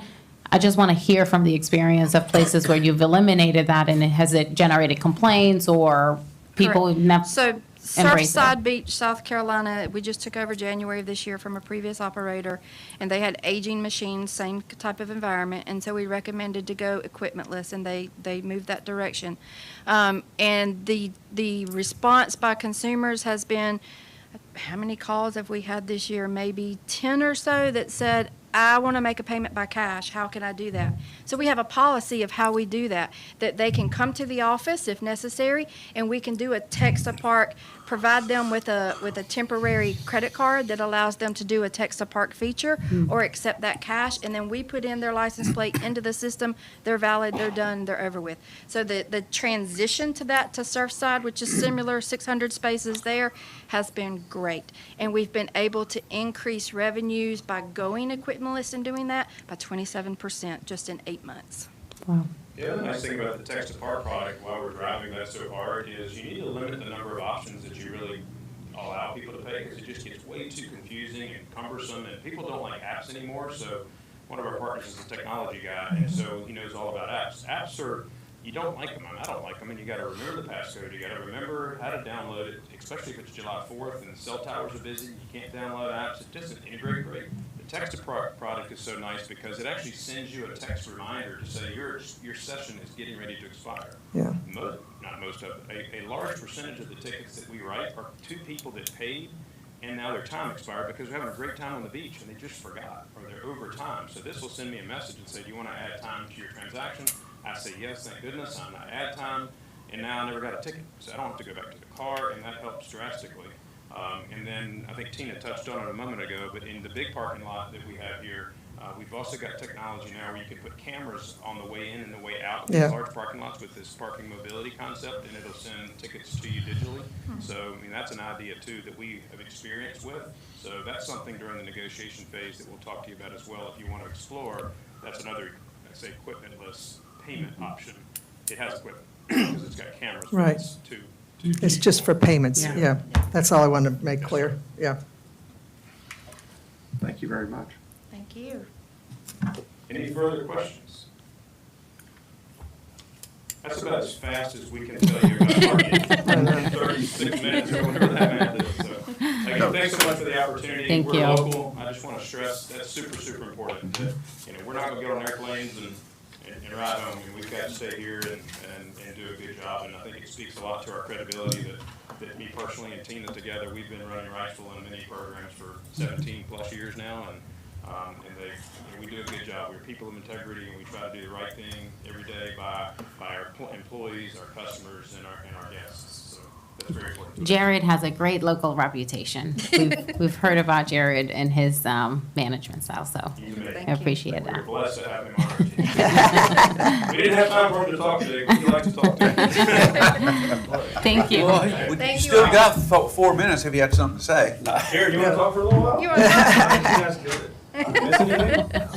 Maybe 4 minutes of Well, questions? you can give a little No, we're experience good. about, We're good. Folly Beach, and you know that he ran the Folly Beach operation for many years. I So ran he- Folly Beach he- for 4 years. I don't know, very familiar with the area. At my beach that I come to is actually either Sullivan's or here. So I know the area, I'm local. Like Scott said, we're not gonna get on planes and go back home, we have to live here. So, we're gonna do a good job by the customers, by the community, by the tourists, by everybody. So, I think you guys did a great job, and I think if you guys don't have any questions, that's it. Thank you. Thanks. Thank you so much. All right. Can I take a break? Yeah. We've got, the next one's not until 11:30. Oh, okay. Thank you for coming.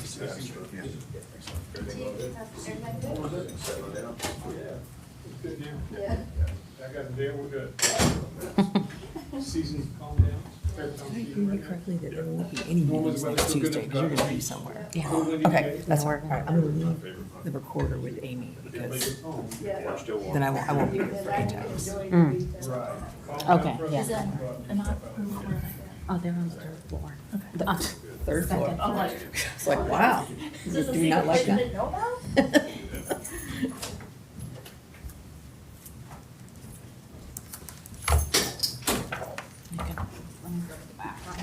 Not allowed. Not allowed. Just kidding. Man. Tequila. Oh, yeah. See you guys. See you. It's funny, I sit at home all the time, just like, my God, I gotta go stand up. I think it's just the idea that I can stand up at home, and I don't, but now I can't. Yeah. That's how it goes. Oh.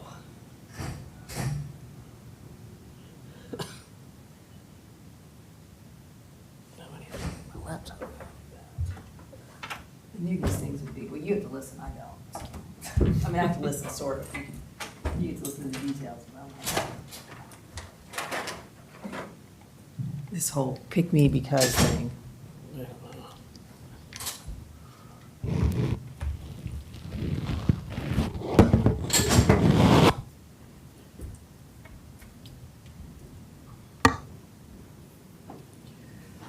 They're much more impressive in person than they were on paper. Oh, well, they were the ones that had been here before. I recognize her. Yeah, yeah. Chief, have you been involved in whittling it down from 6 to 4? Okay, so this is your first time? Yes. Do you have any questions that you're not asking that you want us to ask? Hello, come on in. Mr. Carter. Oh, so polite. Okay.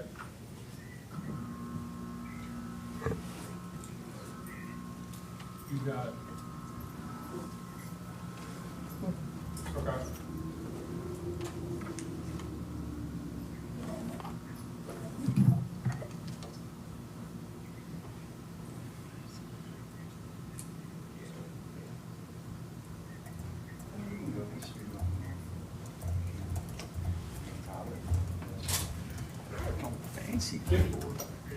What? Morning.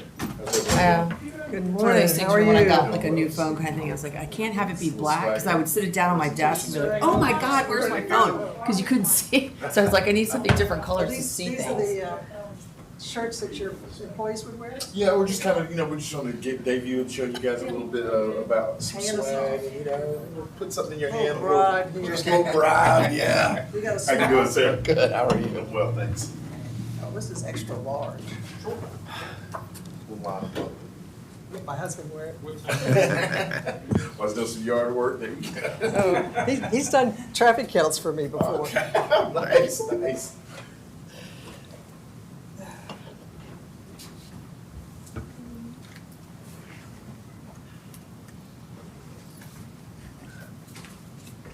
Parking ambassador, there you go.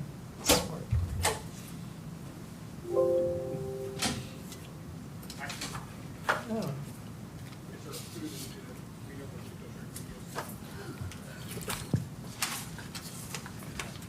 Smart. Oh, there's the other one. Okay. This one is smart parking.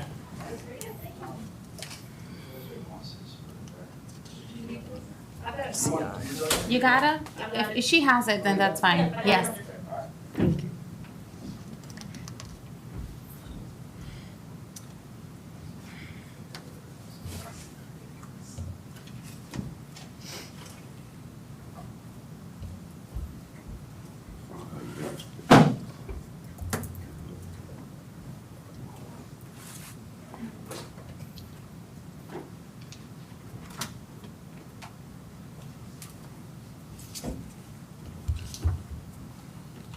Ladies. Oh, thank you.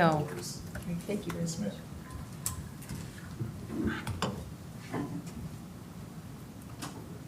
We can use that for Thanksgiving.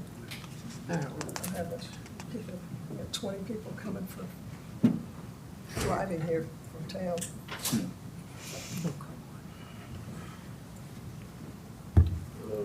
That's right. Have y'all already done contacting any references or talked to other municipalities? That's We're happening doing that next week. next Yeah. week. Yeah. On all four of these, or we going to whittle it down first? I would do all four as part of the evaluation. Right.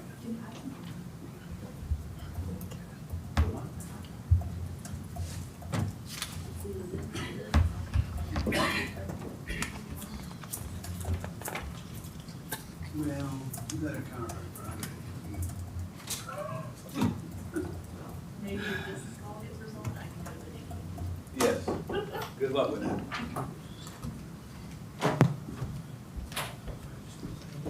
So I was talking to those guys. Felt like I was at home. Eastern North Carolina stuff. Oh. But they told me Riceville Beach is getting $5 an hour. And they're getting ready to go to 6. Oh, for parking? Yeah, absolutely.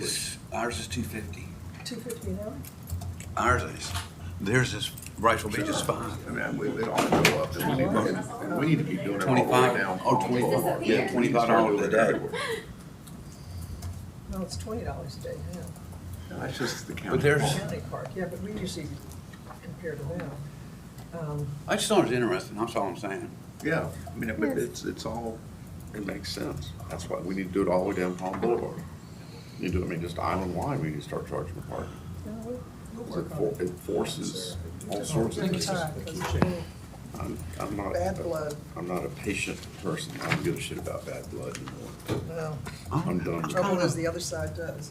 Well, I don't really care about them. I really don't. I'm just completely past that, Jan. All right, we're ready, Chair, whenever you You are. gonna go early? Yeah. we Yeah, I can can get home in time for my company. do. Okay, so, They're showing up at what? Amy, ready for us? Ready? Okay, it's, 11:23. We have the next 40-minute presentation from Municipal PCI. Welcome, sir, and, take it away. Well, thank you very much for having us here today. I'm a bit disappointed that the sun's not shining. My wife's coming down to spend the weekend here with me, so anyhow, but we'll take it. Any day at the beach is a good day at the beach. Liquid sunshine. Liquid sunshine, there you go. So we're PCI Municipal Services. Brian Kern, my partner, and I, we spent 25 years building the largest municipal parking management company in the country. When we retired, there was about 120 municipalities that we were dealing with. So we have a wealth of experience just focused on municipalities. Brian retired, I was doing some consulting. All of our clients, not all of them, but most of our former clients were calling us and saying, hey, we really missed how you and Brian did business. Why don't you all start up your own company? Why don't you all start up your own company? So we made the decision to do so. And in order to do that, we had to have a corporate support, HR, accounting, that sort of thing. So a friend of mine out in California, Gil Barnett, has had a company since 1974. Gil's in the picture up there. Gil's up in the Antarctic right now on a cruise with his wife, but far away from the beach. But anyhow, Gil provides all the back office support, the accounting, the HR resources, risk management, all of that. Ryan and I handle all the client relations for the customers, and we onboard all of the accounts. So we're the ones that you deal with, and we have a very specific mission. What we're trying to accomplish here, and I'll let Brian speak to that. But we are only, go ahead, Brian, come on. Yeah, let me just tell you a little bit the difference between us and our competition, how Jack and I look at things. Quality, not quantity. We want to be the very best. We have no desire to be the very biggest. And, you know, we understand that there's a lot of things that come with that, and everything that we talk about today and that Jack had in the proposal. Can you speak louder? I'm not sure the mic is Yes. picking you up. We will make sure that happens and that we are always doing everything that we promise you. And by doing so, that will ensure that we always have good meetings. And that's our motto, is we always want to have good meetings so that when we come to town and we meet with you, we're just talking about the good things. People first, that's very important to Jack and I. Obviously, we had a lot of guys that worked for us for many, many, many years. And we understand that they're the ones here in your city, they're the ones that are taking care of you, and we want to make sure that we reward them. So Jack and I give a lot of our profits through incentive fees, Employee of the Year awards, quarter awards. We give that back to our people because we want to make sure they're happy, because if they're meeting the goals and the results that we need, they should get rewarded. Municipal only. Jack and I have all these years of experience. I don't think you'd be able to find any other two people who have as much experience as we have from just the municipal. We understand what you want. We understand what your initiative is. That's what we go for. The executive involvement, that's where a lot of companies fail. They have just too many properties. They can't handle them. They go after private entities, and sometimes they just aren't able to focus on yours. So what we've done, we've got our regional manager, and we have one regional manager for every 5 cities. So when they come to town, they're focused on you. All of their attention is on you, and they're focused on making sure our employees are happy. No red tape. By remaining small, Jack and I will always be involved. If there is anything that you need, Jack and I can make that decision right away, and we'll do it for the betterment of the property. And the right size technology, as Jack will get into the meat and potatoes of the presentation here, that's important because there's a lot of different types of technology. When we go into these cities, we pick what's right for you, what makes most sense for your patrons and your stakeholders, and that's how we approach it. And obviously, this is resonating.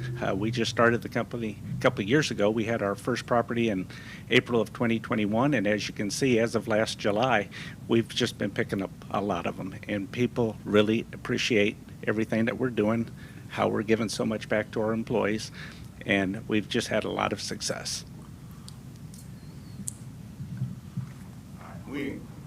We included some of our client reference letter content for you to share, and it's in the handout that we gave you. Please, please call our references. They speak much more highly of us than we can do ourselves. So what we want to do today, and the reason we handed out the T-shirts, is we want to build something here. We want to build a brand. We want to build something that's parking focused, because that's the problem you're trying to solve. So we've come up with Park IOP, which you see on the T-shirts. But of equal importance, on the back of the T-shirts, it says what we're about. And we're about being parking ambassadors. Our employees, we don't care about our name. A lot of our uniforms, you'll never see our name. We want to represent your community. We want to represent your residents in a positive way. So all of the employees that we hire, we train them to be ambassadors for the community. We give them conflict resolution training, customer service training. I personally do most of the customer service training for our staff. I have a number of sessions I created myself. Why? Because after 30 years of seeing what goes on out there, I know what they're going to deal with on a day in and day out basis.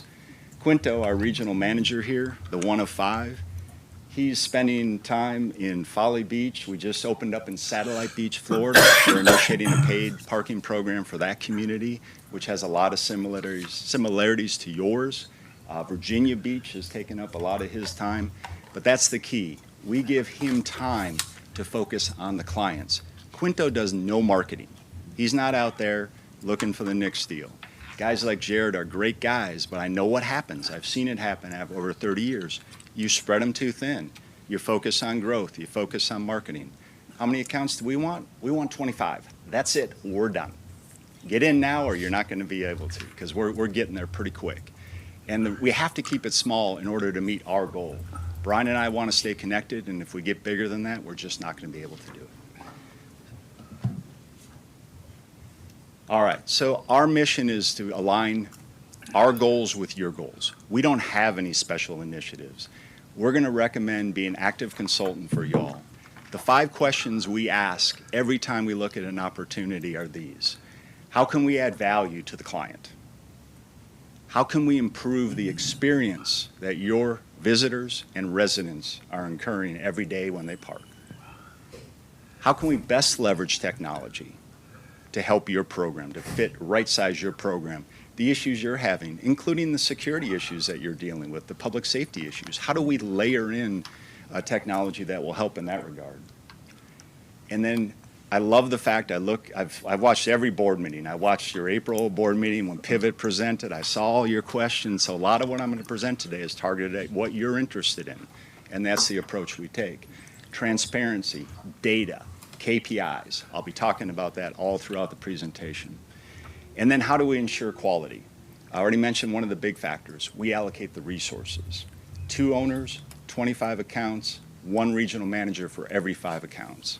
You've got someone to call. Ask our friends down in Folly Beach, Hilton Head, Satellite Beach, how that transition is going. We're pretty comfortable with what they'll tell you. So let's talk about adding value. You've already identified that you don't have the resources to focus on the parking program. Law enforcement needs to be focused on public safety. The administration doesn't need to be taking complaints, talking about parking tickets, all of that stuff. So let's take that off the table. And also, how do we better support the community, the customers that are out there? With the police department, a lot of the technology that we can offer, we can integrate and expand to your force. So for example, the LPR that we're presenting is actually mobile phone based. So every one of your officers could have LPR on their phone, not only for checking permits when you get the call from a neighborhood that says, hey, there's people parked here and such, but also during hurricane reentry processes. They simply scan a license plate with their phone, just like taking a picture, boom, boom, boom. Quinto's actually got one of our units from Folly Beach that we use down there. It's just a simple Samsung device, extra battery pack on there so it doesn't run out. And it's got a Bluetooth printer, much like you see at the rental car agency for issuing those tickets. This is a far better system, and I'll show you why in a few seconds. But that automated LPR from the person on a phone is the most efficient way to go for your program. And I'll get into more detail on that. We're not interested in just providing staff. Anyone that says, hey, we just want 40 people for 40 hours a week, not our cup of tea. We're going to pass on those deals all day long. We want to be an active partner of your program, an active consultant. We want to stand in front of your committee every quarter, every month, and provide information for you. How is the program actually doing? Giving you the data so you can make good decisions as council members. And the other thing that we bring, obviously, with our experience and our other municipal clients, what's going well there? What challenges are they having?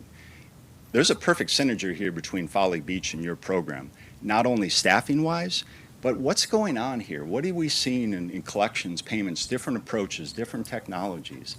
Might as well work together. I encourage all of our municipal clients to share data so we can see if we're doing a good job or not. Improving the customer experience. Long story short, 1998, I was awarded the Isle of Palms Parking Management Lease. We ran your parking lot with a guy that stood out there with an apron, and he collected cash from customers. We've come a long way since then. But we see a lot of frustrations. I've stood out there for hours and talked to people on your streets. They're trying to text to pay. Cell phone signal is bad. They can't get the text. Bright glaring sun. The kids screaming at their feet. They want to go to the beach. It's a challenge. The meters have bags on them because they're not working. Poor communication, poor signal strength is a part of that. We can fix those issues.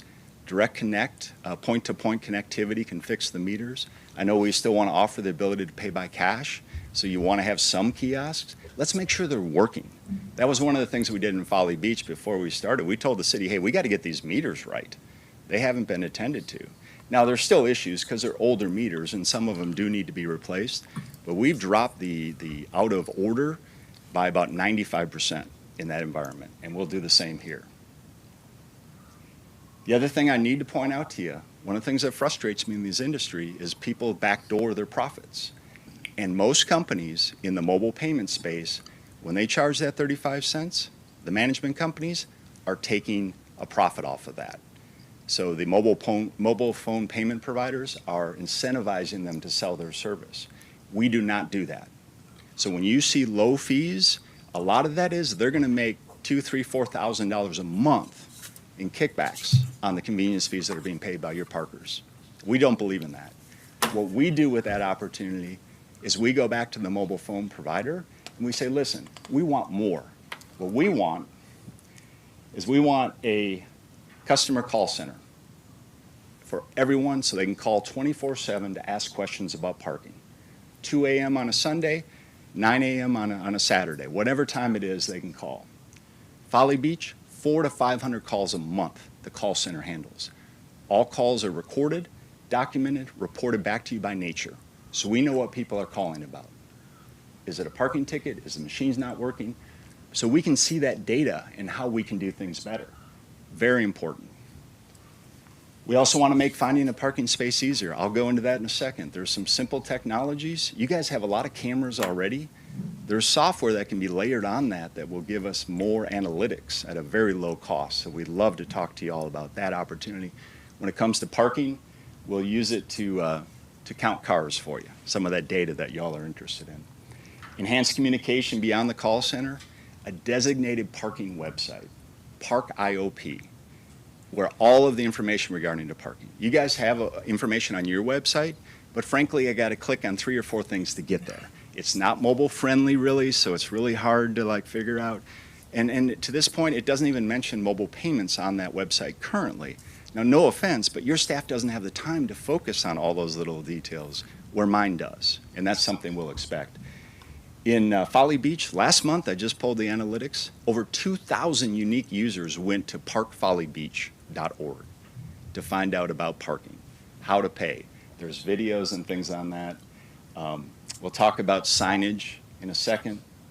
I've got a lot to get through here. Self-releasing boots for the scofflaws. Anyone over $150 now is boot eligible.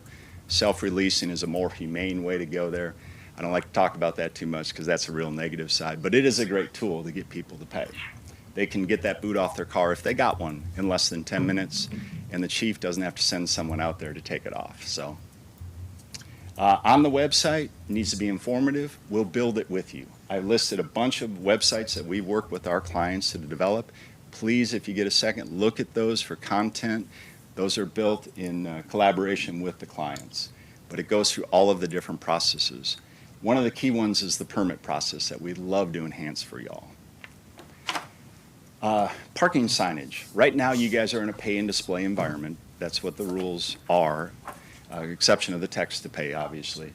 But we want to take the signage and make it easier for customers. We all know that people don't read everything, right? They read like 3 or 4 words and they think they got it and they're gone. That's the world we live in today. Mm-hmm.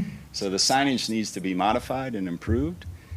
And this is what we inherited in Folly Beach. And it's like, oh my gosh, what am I supposed to do? What do all these things mean? And so what we did there, we ripped them all out and we made it nice and clean and simple. We minimized the wording on the signs. We put in the QR code for scan to pay. Mobile payments in Folly Beach represent 80% of the payments. With the previous environment, using an app-based solution, they were about 60%.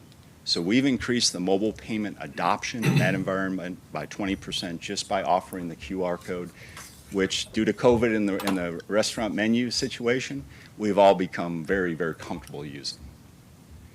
Right size technology, and forgive me, I'm going fast. I got a lot I want to get in here.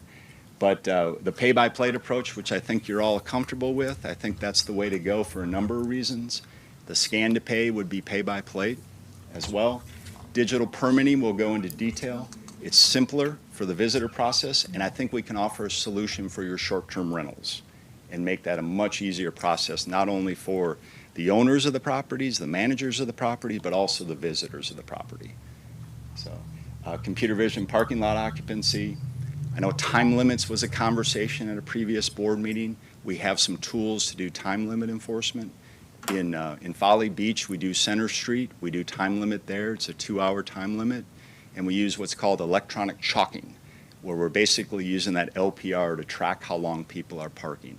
If you want to do that on Ocean, that's something we could do to get better turnover for those businesses that are there, and probably chirping in your ear that their customers can never get a spot out front, right?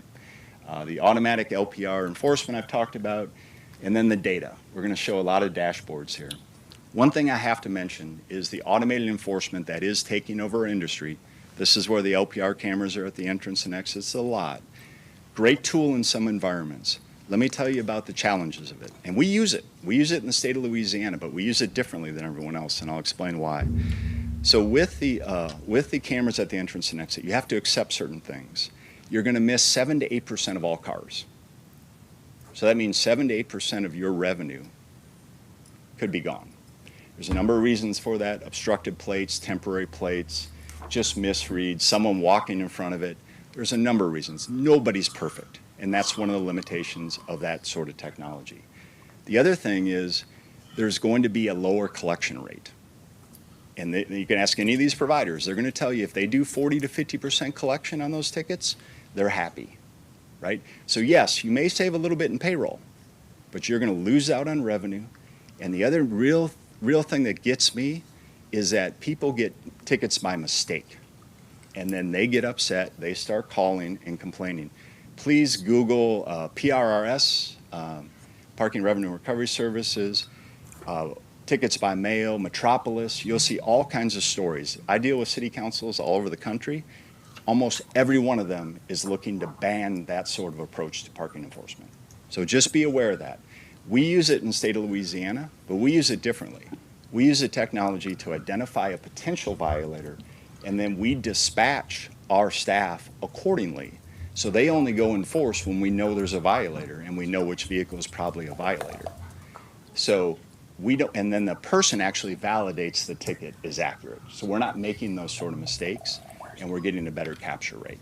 So on the scan to pay, and by the way, you can scan that QR code on there. That's actually one of the active processes over in Folly Beach. We have a unique code by lot, so you can actually see revenue activity by location, time of day. All that is available to you.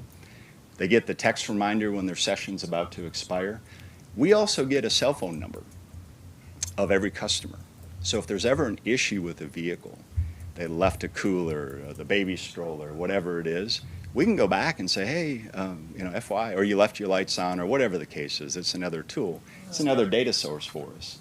Real-time reporting, and at the end of every transaction, you can get a survey. The customer can tell you about their experience for paying. So, other option, which is unique to this, you can actually get validations.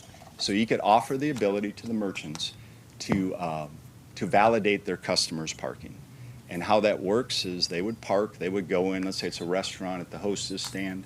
You could have a little QR code sign. They go in and scan that and enter their plate, and they get an hour free or 2 hour, whatever they want to offer there. We use that capability in the state of Louisiana, again in Baton Rouge, for 9 restaurants in the food court? 12, I'm sorry, 12 restaurants. So that's another capability of the technology that you could explore if you wanted to. Let me go back to that real quick. The other thing that we would love to see here is the folks that are coming here for a week, why not give them an option to pay for their parking up front, so they have a valid permit for their whole stay, instead of coming in every single time they got to go and make that payment. I think it's a convenience, and the reality, much like reservations, there's always 10 to 15% that don't use it. They don't use all of it. So you actually end up making more money, but you're giving them convenience of only having to do one transaction for a duration of stay. That's something we'd love to work out with you guys, because I think it would add some value to your parking program. And you could even charge a premium for that service. How would those parking spaces be, would they be reserved, or would they be first come, first serve? It would have to remain first come, first serve, but they would not have to reinstitute the payment Just do process. mobile transactions, Exactly. multiple transactions? Yeah, so we would offer a product, a different, like a week or weekend or whatever, 3-day, 7-day, whatever would make sense. I know the VRBOs typically have like a week-long stay minimum during the peak periods, so that may be the way to go here. But live and learn, experience. So digital permitting, I think this is a huge opportunity. In Hilton Head, we implemented digital permitting there. There's 7,000 permits for 4,600 residents that signed up. You know how many spaces they have for residents? 127. But the whole process is managed online. They go on, they put in their proof of residency, upload the information. It's very simple for them. There's some people that aren't real comfortable using computers, so we'd still want to give the option to come to the office or call that 24/7 call center for support, and they can help them with the permit process. We can get rid of the stickers and the booklets. I mentioned some of the visitor passes capabilities. We can give the short-term rental properties, for example. I have a property down in the Gulf, and that's how we do it down there, is that when you have a renter coming in, they actually sign up for their plate online, so it's all done in advance. There's no hassle for them. We could do the same thing here for the short-term rentals. And one of the benefits of this system that we use, we're doing in Satellite Beach as we speak. Quinto's been dealing with that all week. But the resident, if they change a license plate or their nephew is coming to visit, they can do it all themselves whenever they want to. They can do it at 2 in the morning, no stickers to worry about, no potential for abuse, and it's just a more efficient process. And then we create, if you go to the Satellite Beach or Hilton Head website, we actually create tutorial videos of how to do the process to be helpful. So try and make it as easy as possible for the folks to sign up. And then the good thing to have, how often are those permits being used, right? And where? That's key. We thought in Hilton Head with 7,000, we would have all kinds of residents using the parking. They're not. They're not using it. They all want the permit, but so when they do want it, they can use it, but they're not using your spaces. And we see that in Folly Beach. It's maybe 7 to 15 a day is all we see in Folly Beach that are actual resident permits. Everyone else is a paid parker. So, but good data to have. And then again, if you go to those websites, you'll see some of the permitting narratives that we have in those programs. ALPR, I've talked about this a little bit. It's all done on the phone. The key here is that the efficiency, but also the accountability. Through that system, you'll see where every ticket was issued. You'll see every officer activity, where the citation was issued. You can hover over each one of those little bubbles. It'll tell you what the ticket was, who wrote it, where and when, all of that. You can see the heat map for the density of the citations, the violations. Why is that valuable? Well, when I'm planning my routes, I want to be able to get them to the areas that have the highest propensity for violation. We'll also be able to identify residents versus non-residents in those areas using that LPR, which I mentioned before. All of that data is shareable with the police department. And we can put in scofflaw list. If you have a BOLO out there or person of interest, you'll have complete access. You can see all of the history for those plates for that data. So you'll have complete access to the system. And as I said, we can expand the program to get handhelds to all of your officers or load the software on what you already have in place. We'd have to talk through the technical side of that. Just to give you an idea, everything is transparent. So all of the citation history for every citation has photographs, where it's at, payment, who did what, when, appeals, all of that is provided to you. So we have complete accountability. This individual parked the wrong way on the street, so that's what that ticket is for. The picture proves that They actually did that, and it helps mitigate issues. Computer vision, so occupancy. You'd love to know how many cars are in your lots at any given time for a number of purposes. See that little camera, solar powered? It's able to do, through computer vision, it draws an imaginary line across the field of view, and it can tell how many cars are coming in and out, which allows us to compute current occupancy. Why is that very valuable? Well, as anyone that's been caught on the connector trying to get on the island, you may want to know if there's absolutely no parking at all in the parking lots before you got there, right? So we can push that out through the website, but we can also use social media to broadcast that. That's something we've done in other operations to make people aware. The more information, the better. It also provides a revenue audit tool.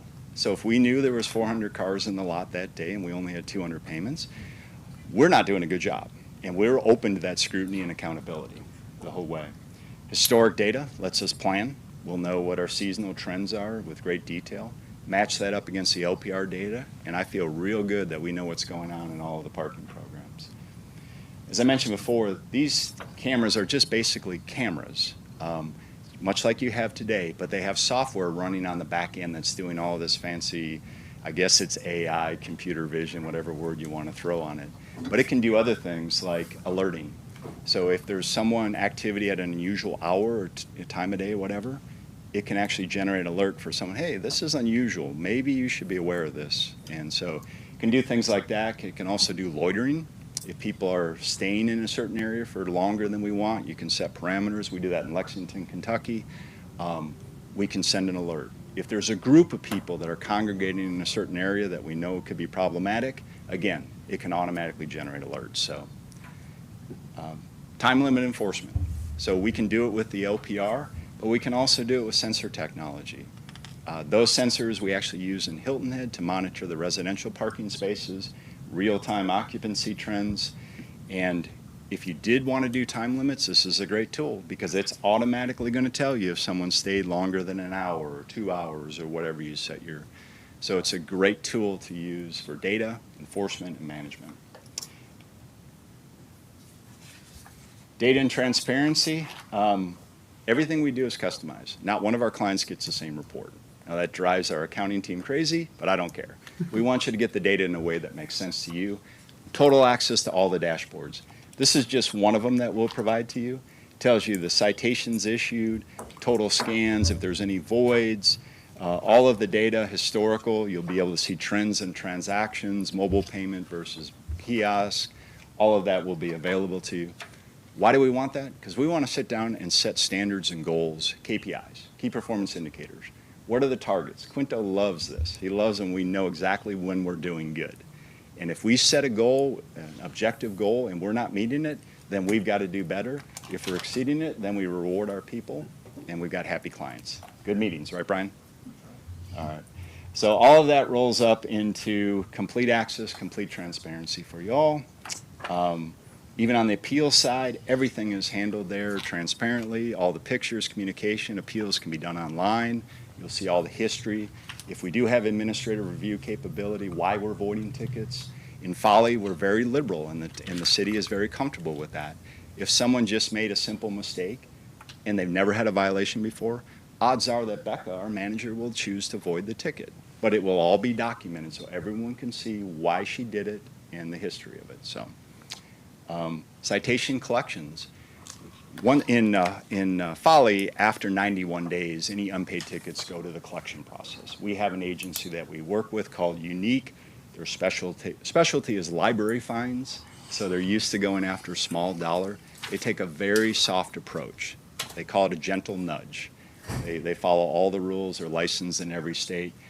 Last month alone, in Folly Beach, they collected $21,000 in unpaid citations. We inherited $750,000 of unpaid tickets there. So we're already making a big dent in that. We're early on in the program. It's something we could introduce here. Sir, Yes, sir. we have about 10 minutes left, and it's a very, very good presentation with an awful lot of information. I was wondering if you would be okay with, if anyone on the committee or from staff had any questions at this time before we wrap. You know, we got I understand. 10 minutes left. Is that okay? I mean, I Yes. don't know if they have any questions. Do you have anything? Of course, yes. Yeah. Well, go ahead. First. All right, a few previous slides, just a small thing. You're talking about the sensors that you can use Yes, ma'am. for, that one there. On Palm Boulevard, it's unpaid parking, and I don't even know if we have a time limit on that. We don't. No, No, there we is could not. park all day. So when we, probably in a second phase of this, we might want to use those small sensors to determine turnover and occupancy so that we can inform the public about stay away if if we're full. Do those have to be installed on pavement? Because most of our parking spaces are in unpaved areas. Yes, they do have to be installed Okay. on pavement. You Okay. could do it on Palm, for example, but you'd have to put in a foundation where they could be mounted. The other Okay, option on what's that? Palm, if you wanted it, would be that computer vision technology. The Okay. cameras we would use would be solar powered, so we could use that there. Okay, and the computer, is it a fixed camera, or are you talking about camera LPRs that are going up and down the street? So there's two types. The LPR is camera-based, but the computer vision is a normal type security camera. We use solar powered, so we don't have to run the cost of a hardline power. Okay, So but they're it's, fixed, they're fixed. okay, so it's just taking pictures of the road and recording occupancy from that? Correct. Okay. And then I just had a question for the chief. Do we send our tickets to collections now? Unpaid tickets? We, our staff will send letters after 30 days, 60 days, and 90 days. We currently do not partner with a collection agency to collect past 90 days. And we haven't, what, 85% Collection rate? collection rate? So we're pretty good at that right now, but that's good. Okay, the last one, I guess, is when we get to the financials, but I'll wait for that. What's your feelings about our violation fee structure? Your fees are way beyond most cities of your size. Higher, you mean, right? Much higher, yes, sir, much higher. So like in Chattanooga, a parking ticket's $11. So you're at 50. Folly Beach is at 25 for a parking violation, 60 for a safety right-of-way violation, and they double after 60 days. They double. So you're more aggressive. You're higher. You know, it depends. I understand you want to control enforcement, and enforcement is the way to control behavior. So the higher rate will have a greater impact. So I wouldn't critique your rate, but you are much higher than most cities outside of New York. Okay. Blair, anything? Where are y'all located? So we are all over the place. I live in Chattanooga, Tennessee. That's where I lived and raised my family for the past 17 years. Brian's in Kansas City. Quinto is in Georgia. Yeah, right outside Atlanta. Okay. Yep. And so we have our operation in Hilton Head and Folly Beach, which is down the road. But those are brand new? Hilton Head started up, we've been talking to them, we were awarded that contract back in August of the year before. The contract didn't go into place till March of this year. So you've had one season? Yes, ma'am. Okay. I'm sure you have it coming up, but we're very interested in the fee structure. As far as your accounting goes. Yeah. And before I will get to that in a second, but Sure. one thing I'm gonna warn you, whoever you hire here, including us, we're gonna issue a heck of a lot more parking tickets than you have. Okay? That's just gonna be the reality. I've never seen it go the other way. You guys have many more higher priorities than parking tickets, so it's no offense. The goal is compliance. But a violation is a violation. The key is, are you accurate when you're doing enforcement? Now, we understand the concern about us being incentivized for writing parking tickets, and we totally get that. Our proposal, the original proposal, was to split the revenue, and this would be including parking citations. 76% would go to the city, 24% would go to us, out of which we would pay all of the expenses, okay? That would all come out of our side. The benefit of that deal is we're aligned. We're aligned in interest. The more revenue we collect, the better the technology, the better the enforcement. We all benefit together. We're all in the same boat. There's less administrative on the staff. They don't have to go through a report with all these invoices trying to reconcile this and that. It takes up a lot of time. So that's the benefit of a revenue share. We are keen to the notion of the citations being a conflict. And so if you decided you did not want to include parking citation revenue in that pool, we would take it out and change the split to a 66-34. So we would need to retain 10% more of the parking payments to make the deal make sense for us. So we give you two options in that regard. And the FY '24 budget, I think we had talked about estimating 1.6 million in revenue for '24. So where does the 1.3 come from? It puts you in the 450. Is that- Yeah, I believe, I don't have the budget with me, but it's within that range of what we're budgeting for FY '24. That's not actuals. Yeah, You know, I have citation revenue the last 2 years. yeah. $250,000, And the year before was 365. much higher. Yeah. Yeah, and just so you know, last 2 months in Folly, we've been at $98,000 and $90,000 alone just for 1 month in citation revenue at a much lower ticket rate. So that's why I'm kind of prepping you all that there will be a lot more activity in that area when you privatize. So. I think, though, we want to be a family-friendly community, and I don't know whether we would be more liberal or less liberal about forgiving parking tickets, and that could be a point of conflict if you were aggressively writing tickets that we thought would be unreasonable. I don't know how that would work out. And that's why I said a citation is a citation. It has to be according to the rules. It has to be fair and accurate.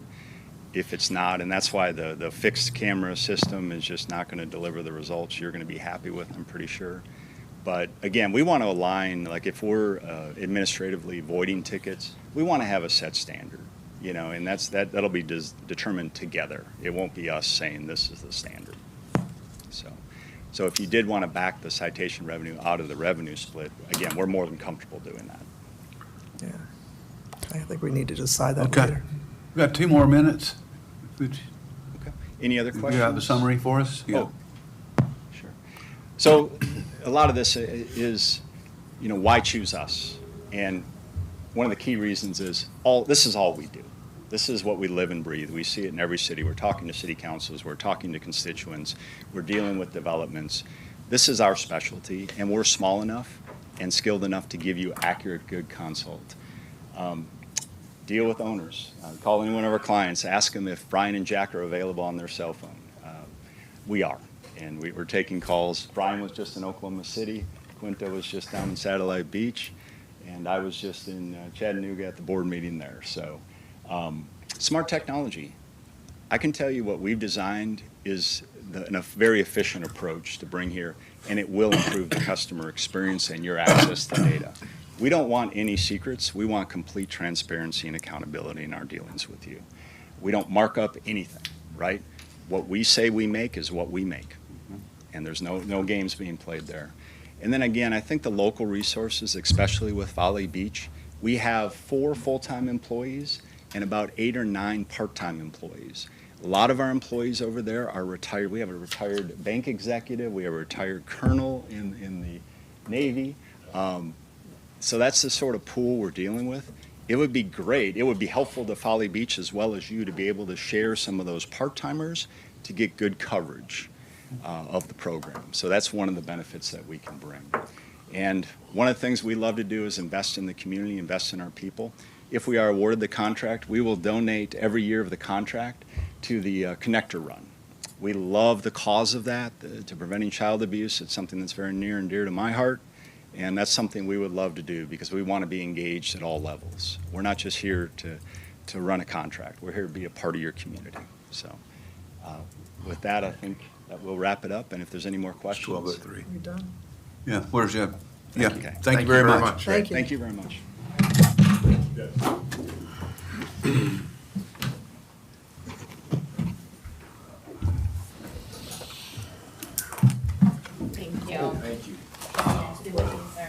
Sorry. Thank you.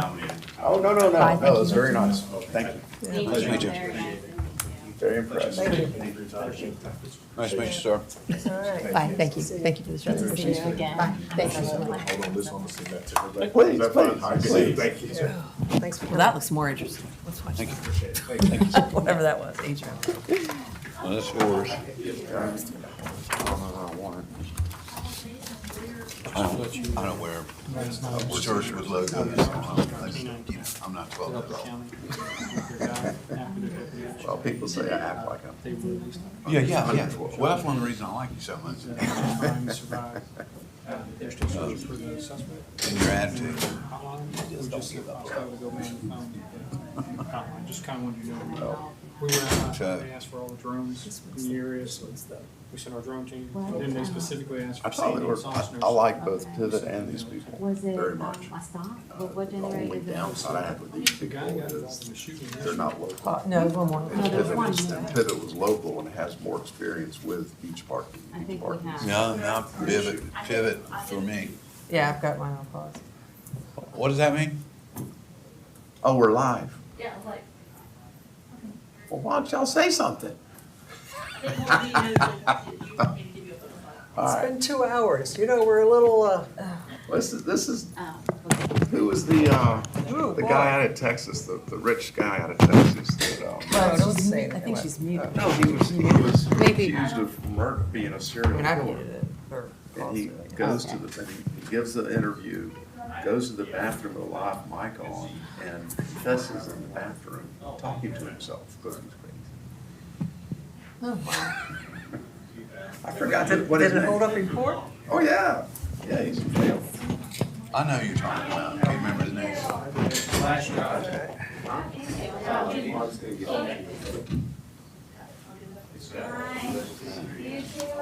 We've got somebody else coming in the house. That's just a joke. Okay, I got work to do. Mark Pratt. I'm still working for a living. You can blame it on me. Jimmy Ward. Jimmy, good to meet you, sir. You say Mark? Yes, ma'am. Jan, Jan, good to meet you. nice to meet you. Matthew Pascal. Nice to meet you. Hey, All Nicole, nice to right, meet you. Jan Anderson. Y'all are out of West Yes, Palm? sir. Good to meet you. Y'all are out of West Palm? She's out of West Palm, I live here. Oh, I live over in Norfolk. Hey, Chief, how are you? Good, how are you, sir? Man, how are you?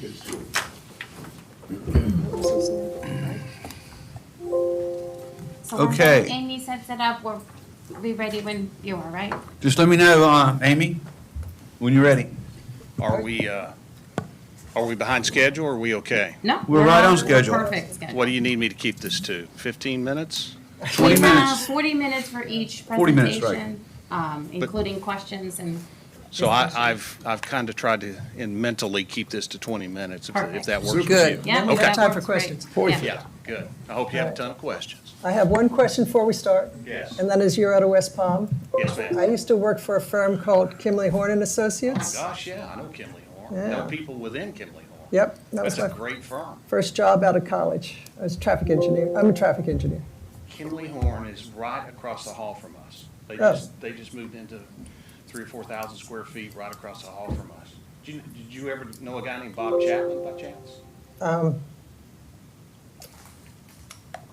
don't think I knew him. I started out in the Raleigh office, in headquarters. I worked with Bob Kimley and Bill Horn. That's how old I am. Yeah, Big names, so, yeah. big names. Anyway, are we ready? This soon? I'm waiting for her. Chit chat. Yes, I think everybody I work for is, You want to plug Probably my dead. laptop in? Run it that way?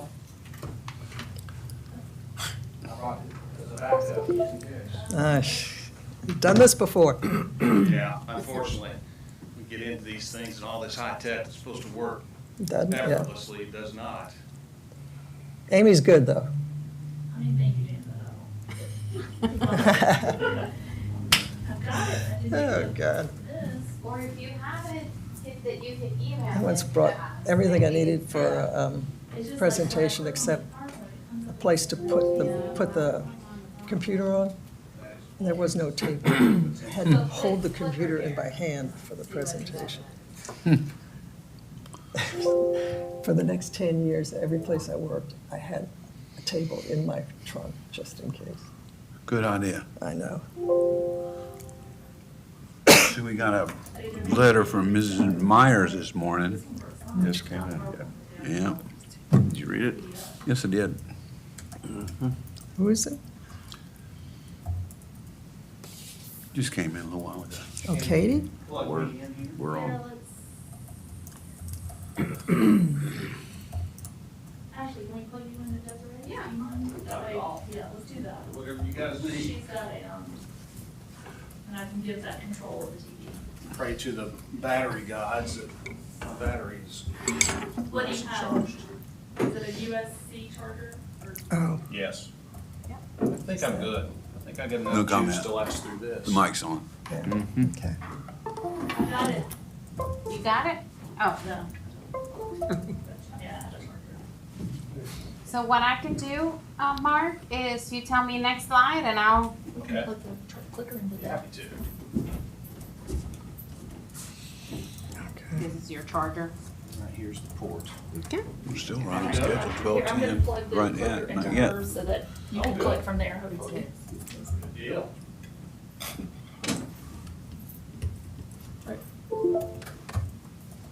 Oh, you should be able to click.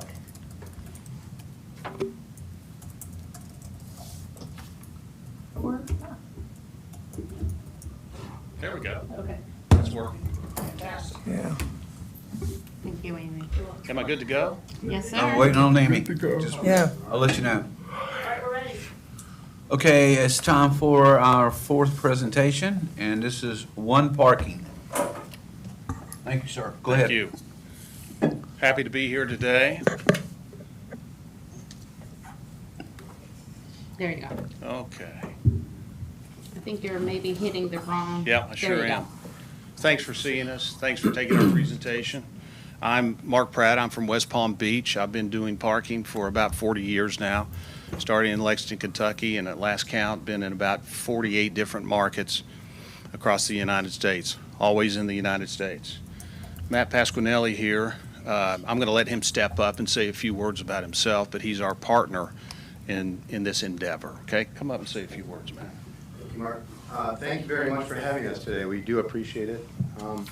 My name is Matthew Pasquinelli. I am the president of Patriot Parking here in not Washington, D.C., Charleston, South Carolina. My wife and I moved here 5 years ago from Washington, D.C., where I built and founded Federal Parking Incorporated, a very exclusive parking company that specialized in parking structures, underground structures, surface lots, parking decks, and valet parking. We built it within 29 years to having over 250 employees.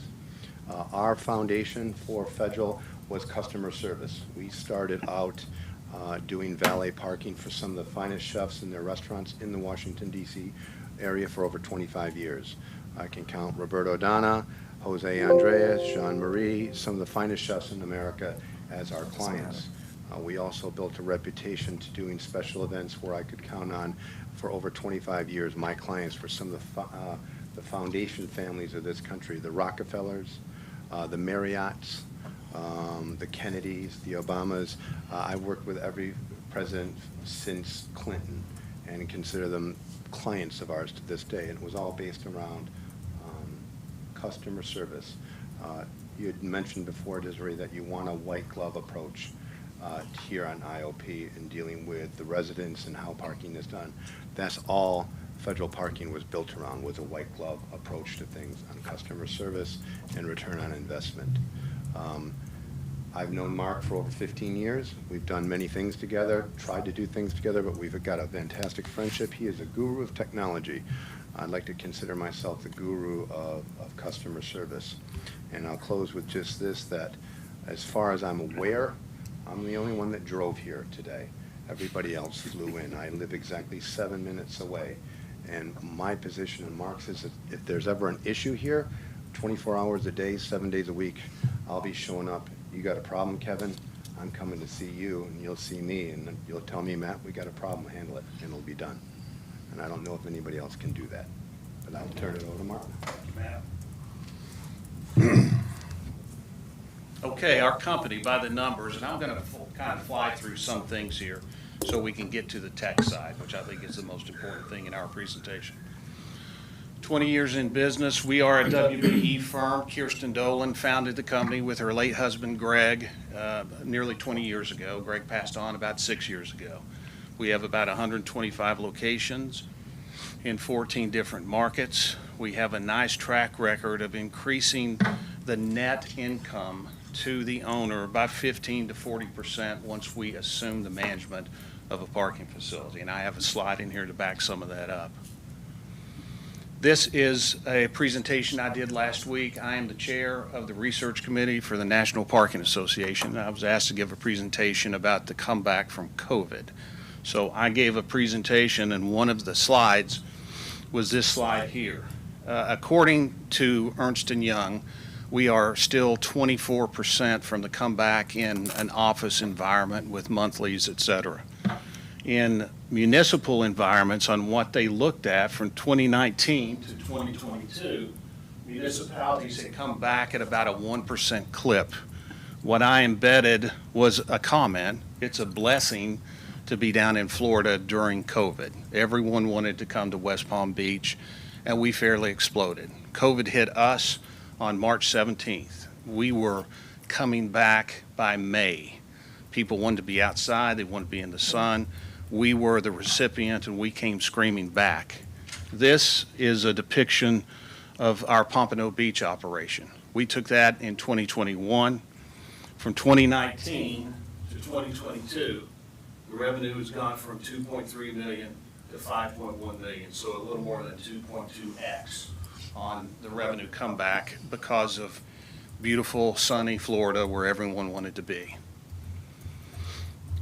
We have a ton of municipal experience between myself, Kirsten, and the OPI team. This represents 27 different federal and state contracts, right? Now, some of these I did in my 40 years of doing parking. Some of these were still here. I still like to brag about the iconic Hoover Dam. Took that location when I was the CEO of another company, had that contract for 15 years. Incredible. Loved it. Great iconic piece of Americana out there, and we love the contract. So I just put this up to show that we have a tremendous amount of municipal experience across America. The people, the technology, the financials that are going to be Isle of Palms. Our group, again, headquartered in West Palm. Kirsten is our owner and founder and CEO. That's myself, and here's Matt, and we have this team surrounding Matt and myself, who will be the ones providing support when we need it, and we'll definitely need it. Founder and CEO Kirsten, I want to again reemphasize a nationally certified woman business enterprise, WBE, and along with many other accolades in her bio that you probably saw within our submittal. This is a little small, but this is my map that I drew of your area when I was trying to get my brain around what we needed to do here. I saw this as 3 distinct zones: the Ocean Boulevard zone, the CBD zone, and then the Palm Boulevard zone. In these zones, we have lots A and B, and the on-street locations. We have 61 spaces amongst 217 homes over in the Ocean Boulevard district, if you will. We have 927 homes in here, and we have a total of, I can't see my number of spaces, but 600 or 700 spaces in this area in a 2.5 mile stretch. Now, this is all important because we have proposed roving license plate recognition for the homeowners, right? You'll see in our proposal, we proposed if you're a homeowner, you come onto our site, you register your plates. Mark. Oh, sorry. You register your plates with us, and the chief no longer has to run permits or stickers to any homeowner, and the homeowners don't have to really come here. So that license plate cloud-based system that we're talking about for the roughly 1,200 homes and the residents of those homes, that's an online thing, and you're registered with your license plate. You don't have to do stickers. That's just one facet of what we're proposing. How do we improve the leisure experience for the citizens and the visitors to the Isle of Palms, provide an efficient but white glove experience to those visiting your city, leverage new and emerging technology to bring about the best experience, provide a fiscally responsible parking service, provide the citizens of over 1,250 homes with an improved control and registration convenience, and with customer service and experience in mind, generate the highest income possible. I think this is the genesis, the key to it, right? We're talking about the bridge that Matt and I took over about an hour ago. We're talking about the intersection right here, the major intersection, and we're talking about placing this informational sign at least at this point here. And as I drove and hit the crest of the bridge, thinking probably on back as well, probably a half a mile back, so as people are coming over the bridge, they're getting an idea of where they can park, right? So as you see in the CBD zone, and I say CBD because we've probably all talked Central Business District in our careers in parking, and we deal with Central Business Districts, so CBD is what I've called this. It can be any name you want it to be in reality. In this depiction, Lot A has 23 spaces open, Lot B 121, and the street to the south, on the drawing to the south of Lots A and B, has 44 spaces open. Along Ocean Boulevard, you have 26, and if you made a left on Palm, you have 217.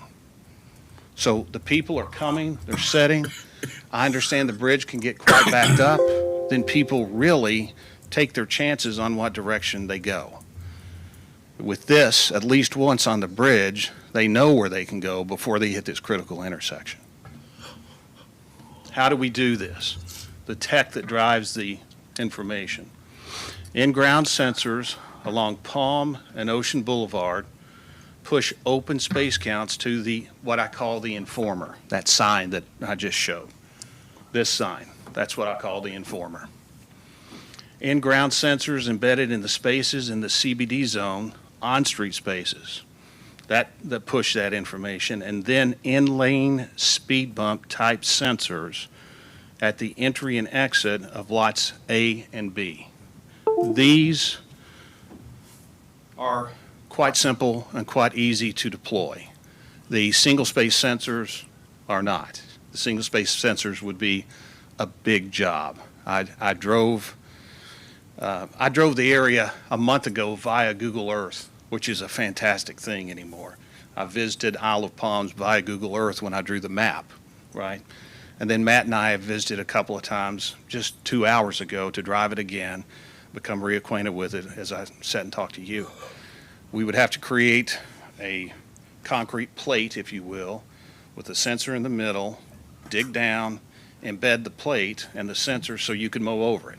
And again, I was just there, and to see the angled spaces with the delineators and the wheel stops, that's a lot of weed eating, that's a lot of mowing, that's a lot of upkeep, right? We have to design this so it can go in a chunk of concrete and be buried at ground level, so, in reality, kids don't come along and just having fun pop up a $500 sensor, and we keep losing sensors. So we'd have to divine a way to keep those things in the ground, but it's a perfect setup because you've already delineated those spaces. It's a perfect setup.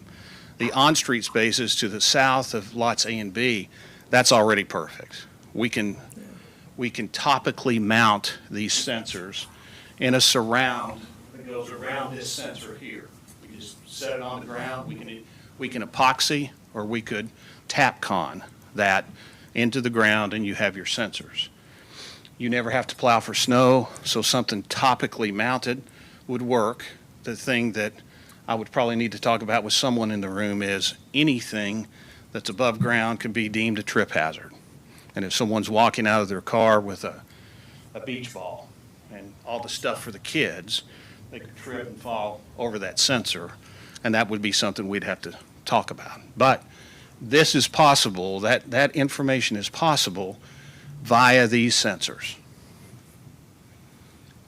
It's also possible to have this, which succinctly is a map of the area with a red or green dot depicting where somebody can find an open space. This is not real common, but it is becoming more common in a lot of municipalities. We're about to pull the trigger in Delray Beach to do this on all on-street spaces, and to do the sensors, the speed bump sensors on 16 different parking lots. So the city of Delray Beach has this information.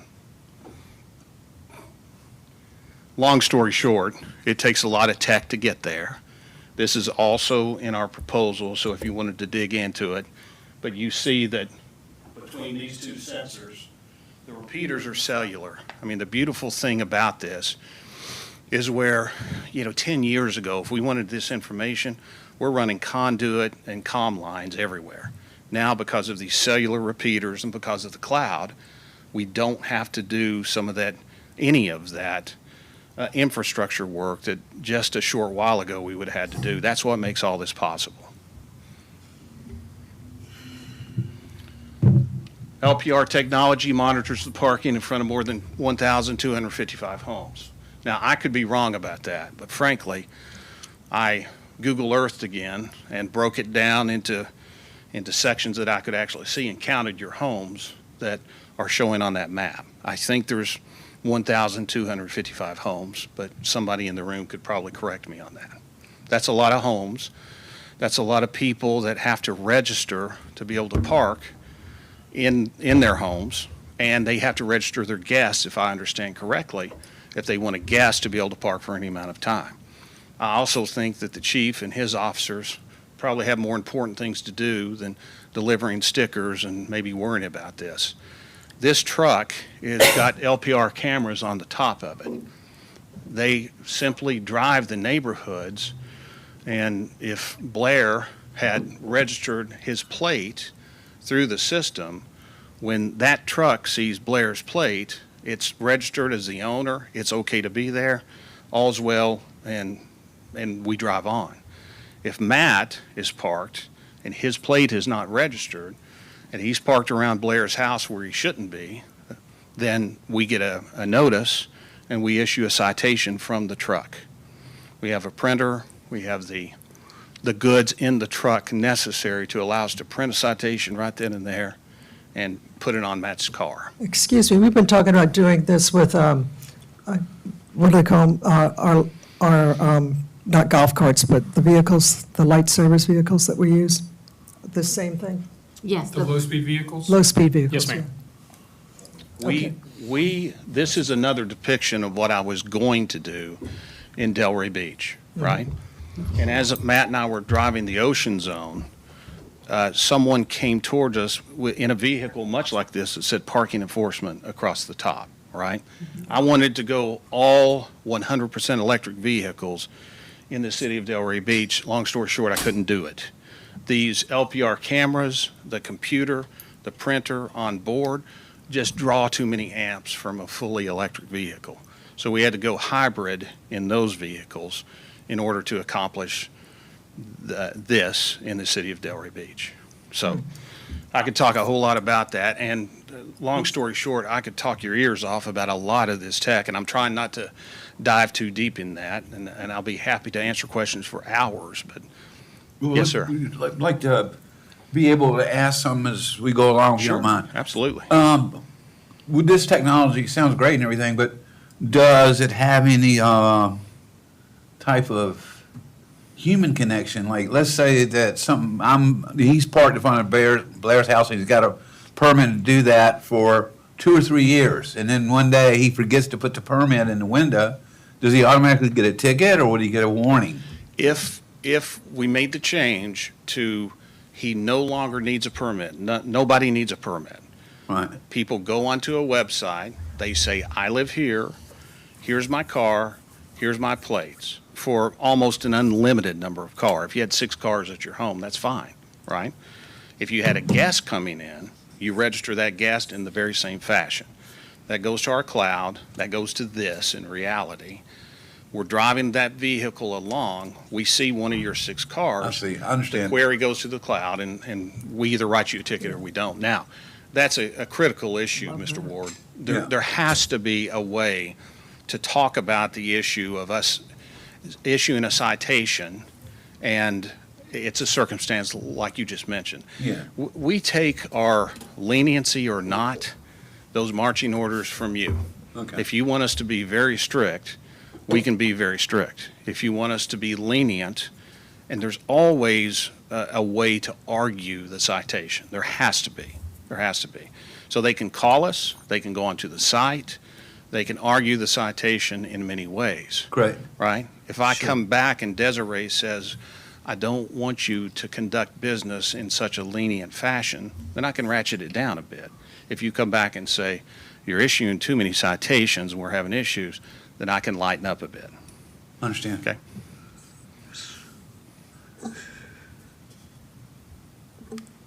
Yeah, that's good. Thank you. Okay. Blair, you got anything right now? No, sir. The parking lots on Lot A and B are just kind of a breeze. We use another form of LPR, a static LPR, license plate recognition. So at the entrance here to Lot A or B, which one is this? B. Lot B, we simply have a pole, 2 eyeball cameras on the pole. When you drive in, we see your car here, and we see your car here. So we get 2 images of the plate to make sure we capture the plate. We're using this technology, we're getting a 98% read rate. That's a fantastic read rate on LPR when some systems are giving, and I have the systems that are giving a 90% read rate, and that's a problem. 98% is still not perfect, but in our space of parking, 98.5% is about as good as we've been able to get. So, Are you limiting that to one entrance then, that parking lot? I understand the entrance is here, the exit is here, right? Okay, All so we one need, each. honestly, all we need is a funnel point. You can have as many Yeah. entrances and exits as you want. We got to capture your car going in. It goes to the cloud, and the cloud is frankly sitting there waiting. You have a grace period of, again, that's programmable. If you wanted it to be 30 minutes, that's fine. If you wanted it to be 15 minutes, that's fine. We can do either one. So you drive into the lot, we capture your plate. You got to get the kids and the chairs out of the car and get ready to go to the beach, right? What we do, and I parked this morning on the A lot, and I texted to pay, right? And it's not bad. I'm not throwing stones at that at all, but nothing is easier than a sign with a reverse QR code. And all you do is take your phone, hover over that sign like you do at a menu at a restaurant. You hover over that sign, and it takes you to the payment portal. You put in your license plate, you put in your credit card, you pay the $10 to $15, and you're done. Yeah, you're not texting. So again, I did that this morning, and I'm in this business. It was not bad at all, but there's not a whole lot that's easier than just opening the camera, hover on that QR code, and you're there. You input your information, and you head to the beach. And it's possible also, if you want it, which we are about ready to do in Pompano Beach, is the Pompano Beach VIP program, where you join the club. So you pull in as a frequent beachgoer, the system's going to see your plate, understand that Blair is a member of the VIP club, and he doesn't have to do anything. He just pulls onto the lot. It'll open your account, charge you for a session, and you're done without literally having to do anything. So that's quite possible as well. Also on these lots are the speed bump type sensors that are counting the cars in, the cars out, and pushing it to the informer, pushing that information to the informer, the sign, okay? And then the static cameras. Now, I saw 2 or 3 Flowbirds, the pay-on-foot devices, out on the lots. Flowbird's a great brand, right? In a couple of our lots where we have this technology, I remain surprised that in this world of apps and phones, that so many people still choose to approach our Flowbird and pay in that tactile fashion. It surprises me that 48% of the people that come on this lot still want to walk up to that device, input their information in a tactile fashion on that device, but they do. They do. That's no problem. The QR code, the Flowbird, all are communicating in the cloud that drives all this technology. So if you pay by the Flowbird, it's seen. If you pay hovering over the QR code, it's seen. If you decided you want a VIP program, it's seen. All that's handled in the tech cloud. So we have this information on both of these lots, A and B, and then just south of the A and B lots are these 155 on-street spaces where you pay with the Flowbird, or you pay by going to the QR. I pay that way as well, and then on those spaces, you have the sensors.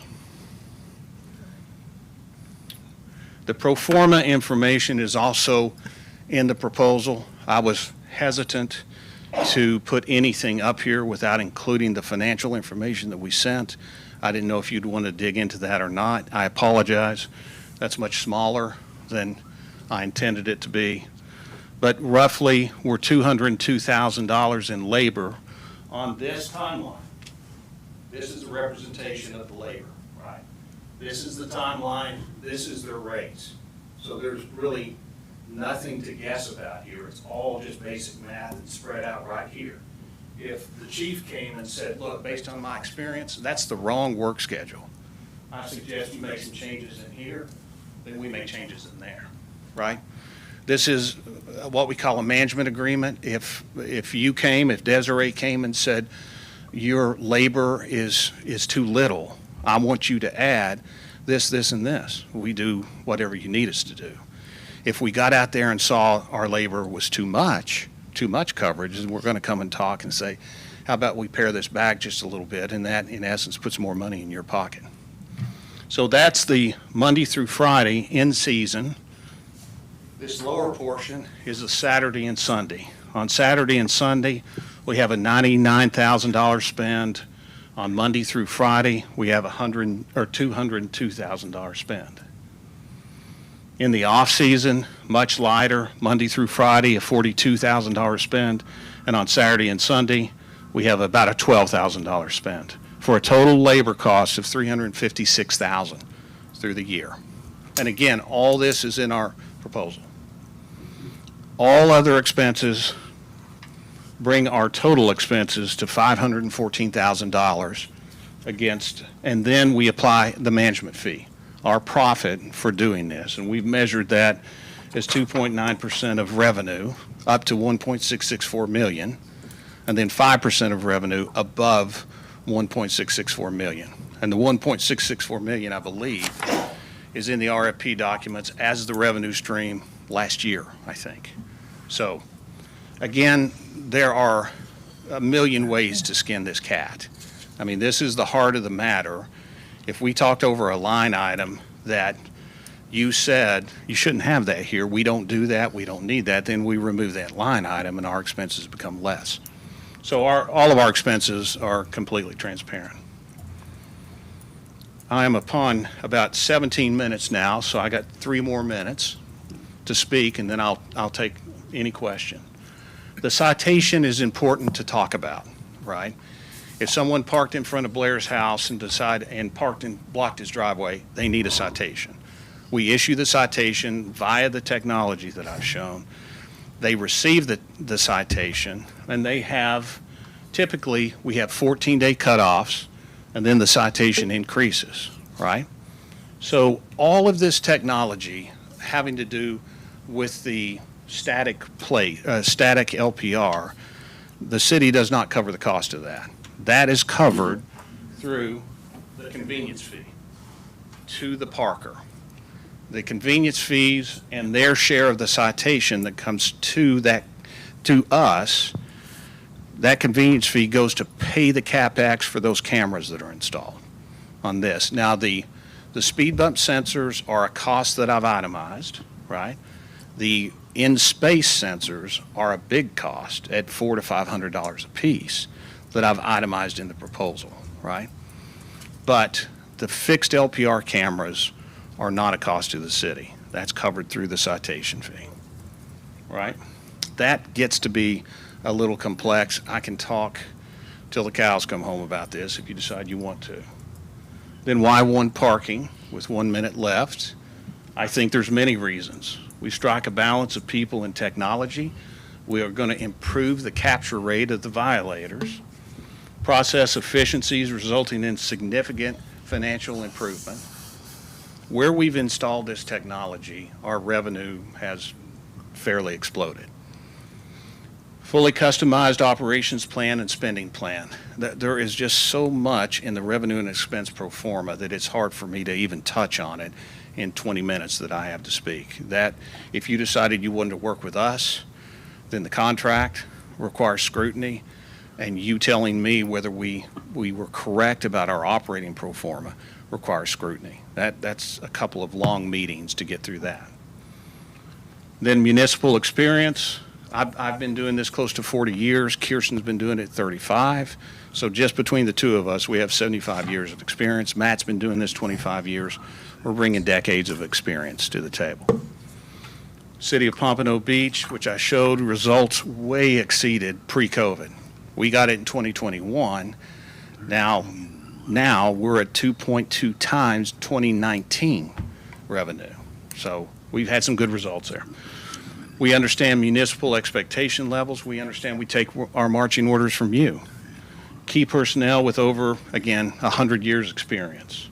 We are tech thought leaders. I don't know if I mentioned in our proposal, I should have, but I filed the patents in 1999 for what is now, typically in parking garages, when you come to the exit and you have a problem and you push a button and I see you and you see me, two-way audio video. I filed for those patents in 1999. I ended up getting 4 patents by 2010, and that is now a technology. I sold the rights to those patents to some friends of mine in Indianapolis, and that is now Parker technology. If you Google that, you'll see two-way audio-video communication in the exit lanes of hundreds of garages across the country. So I've got a little bit of experience in the tech world, enough to be dangerous. OPI has completed testing with Parkopedia. I would say you might want to write that one down too.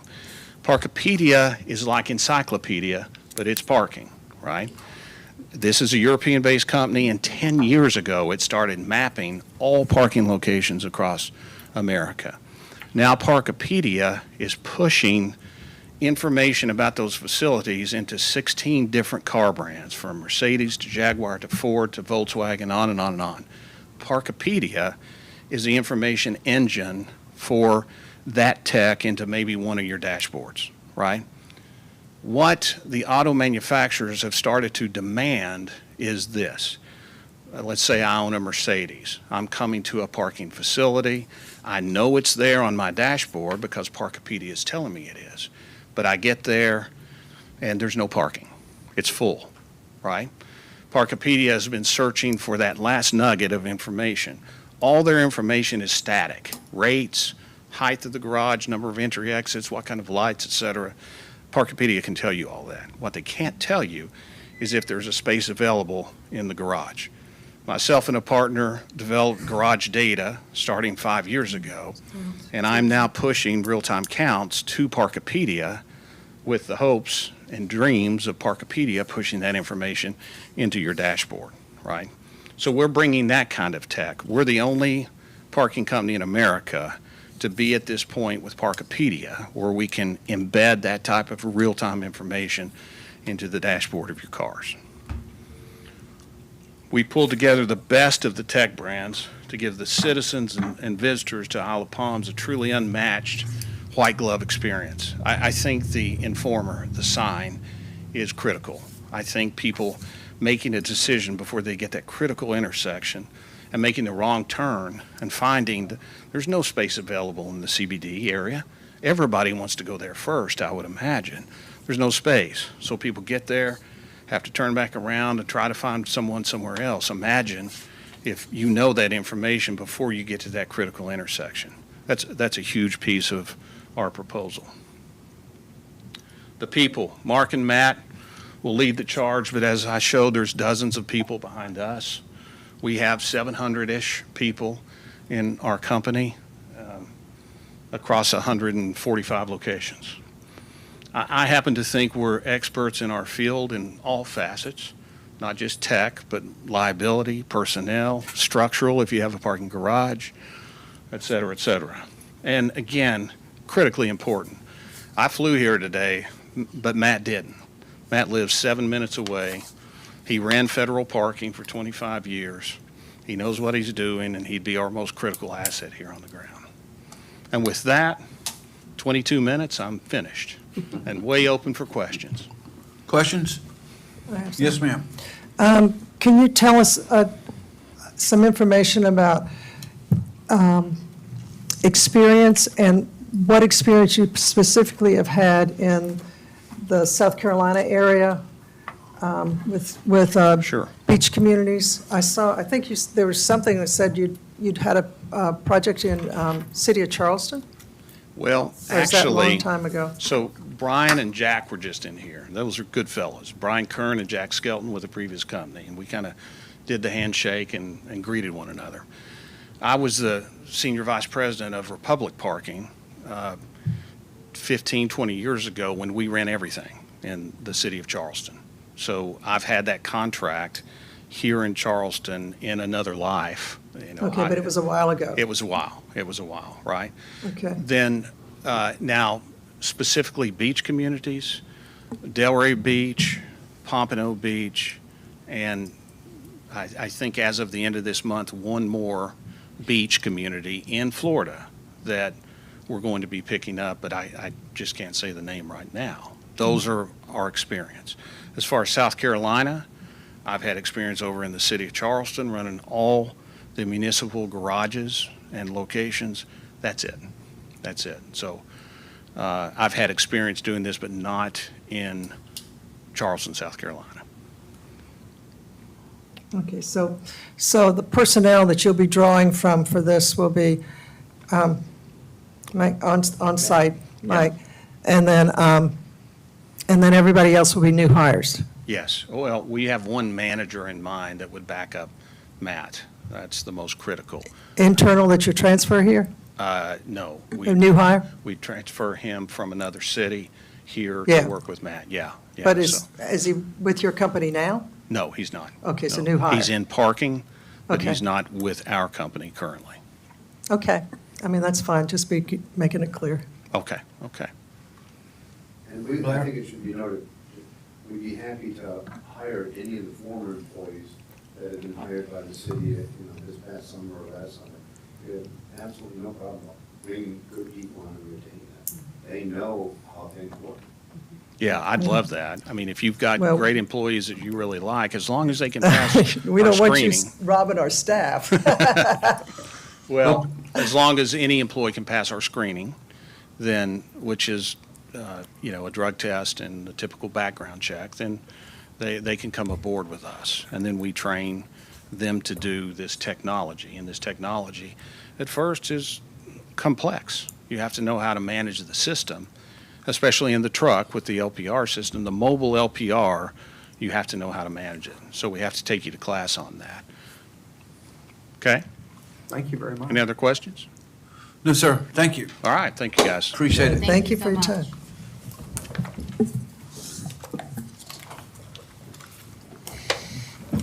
Oh, man.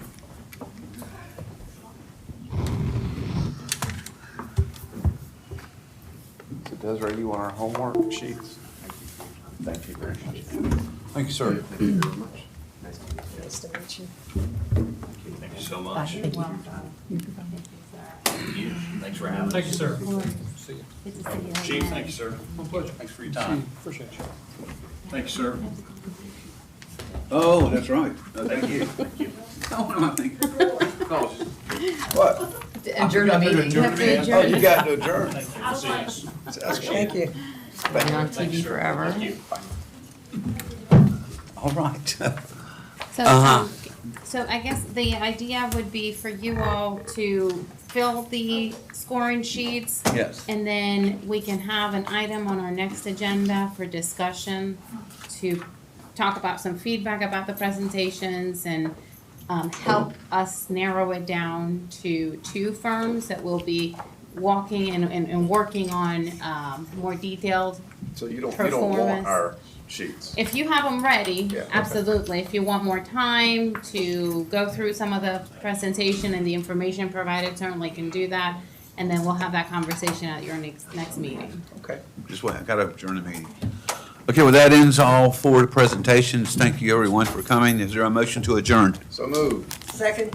All in favor? Aye. We stand adjourned. 12:49.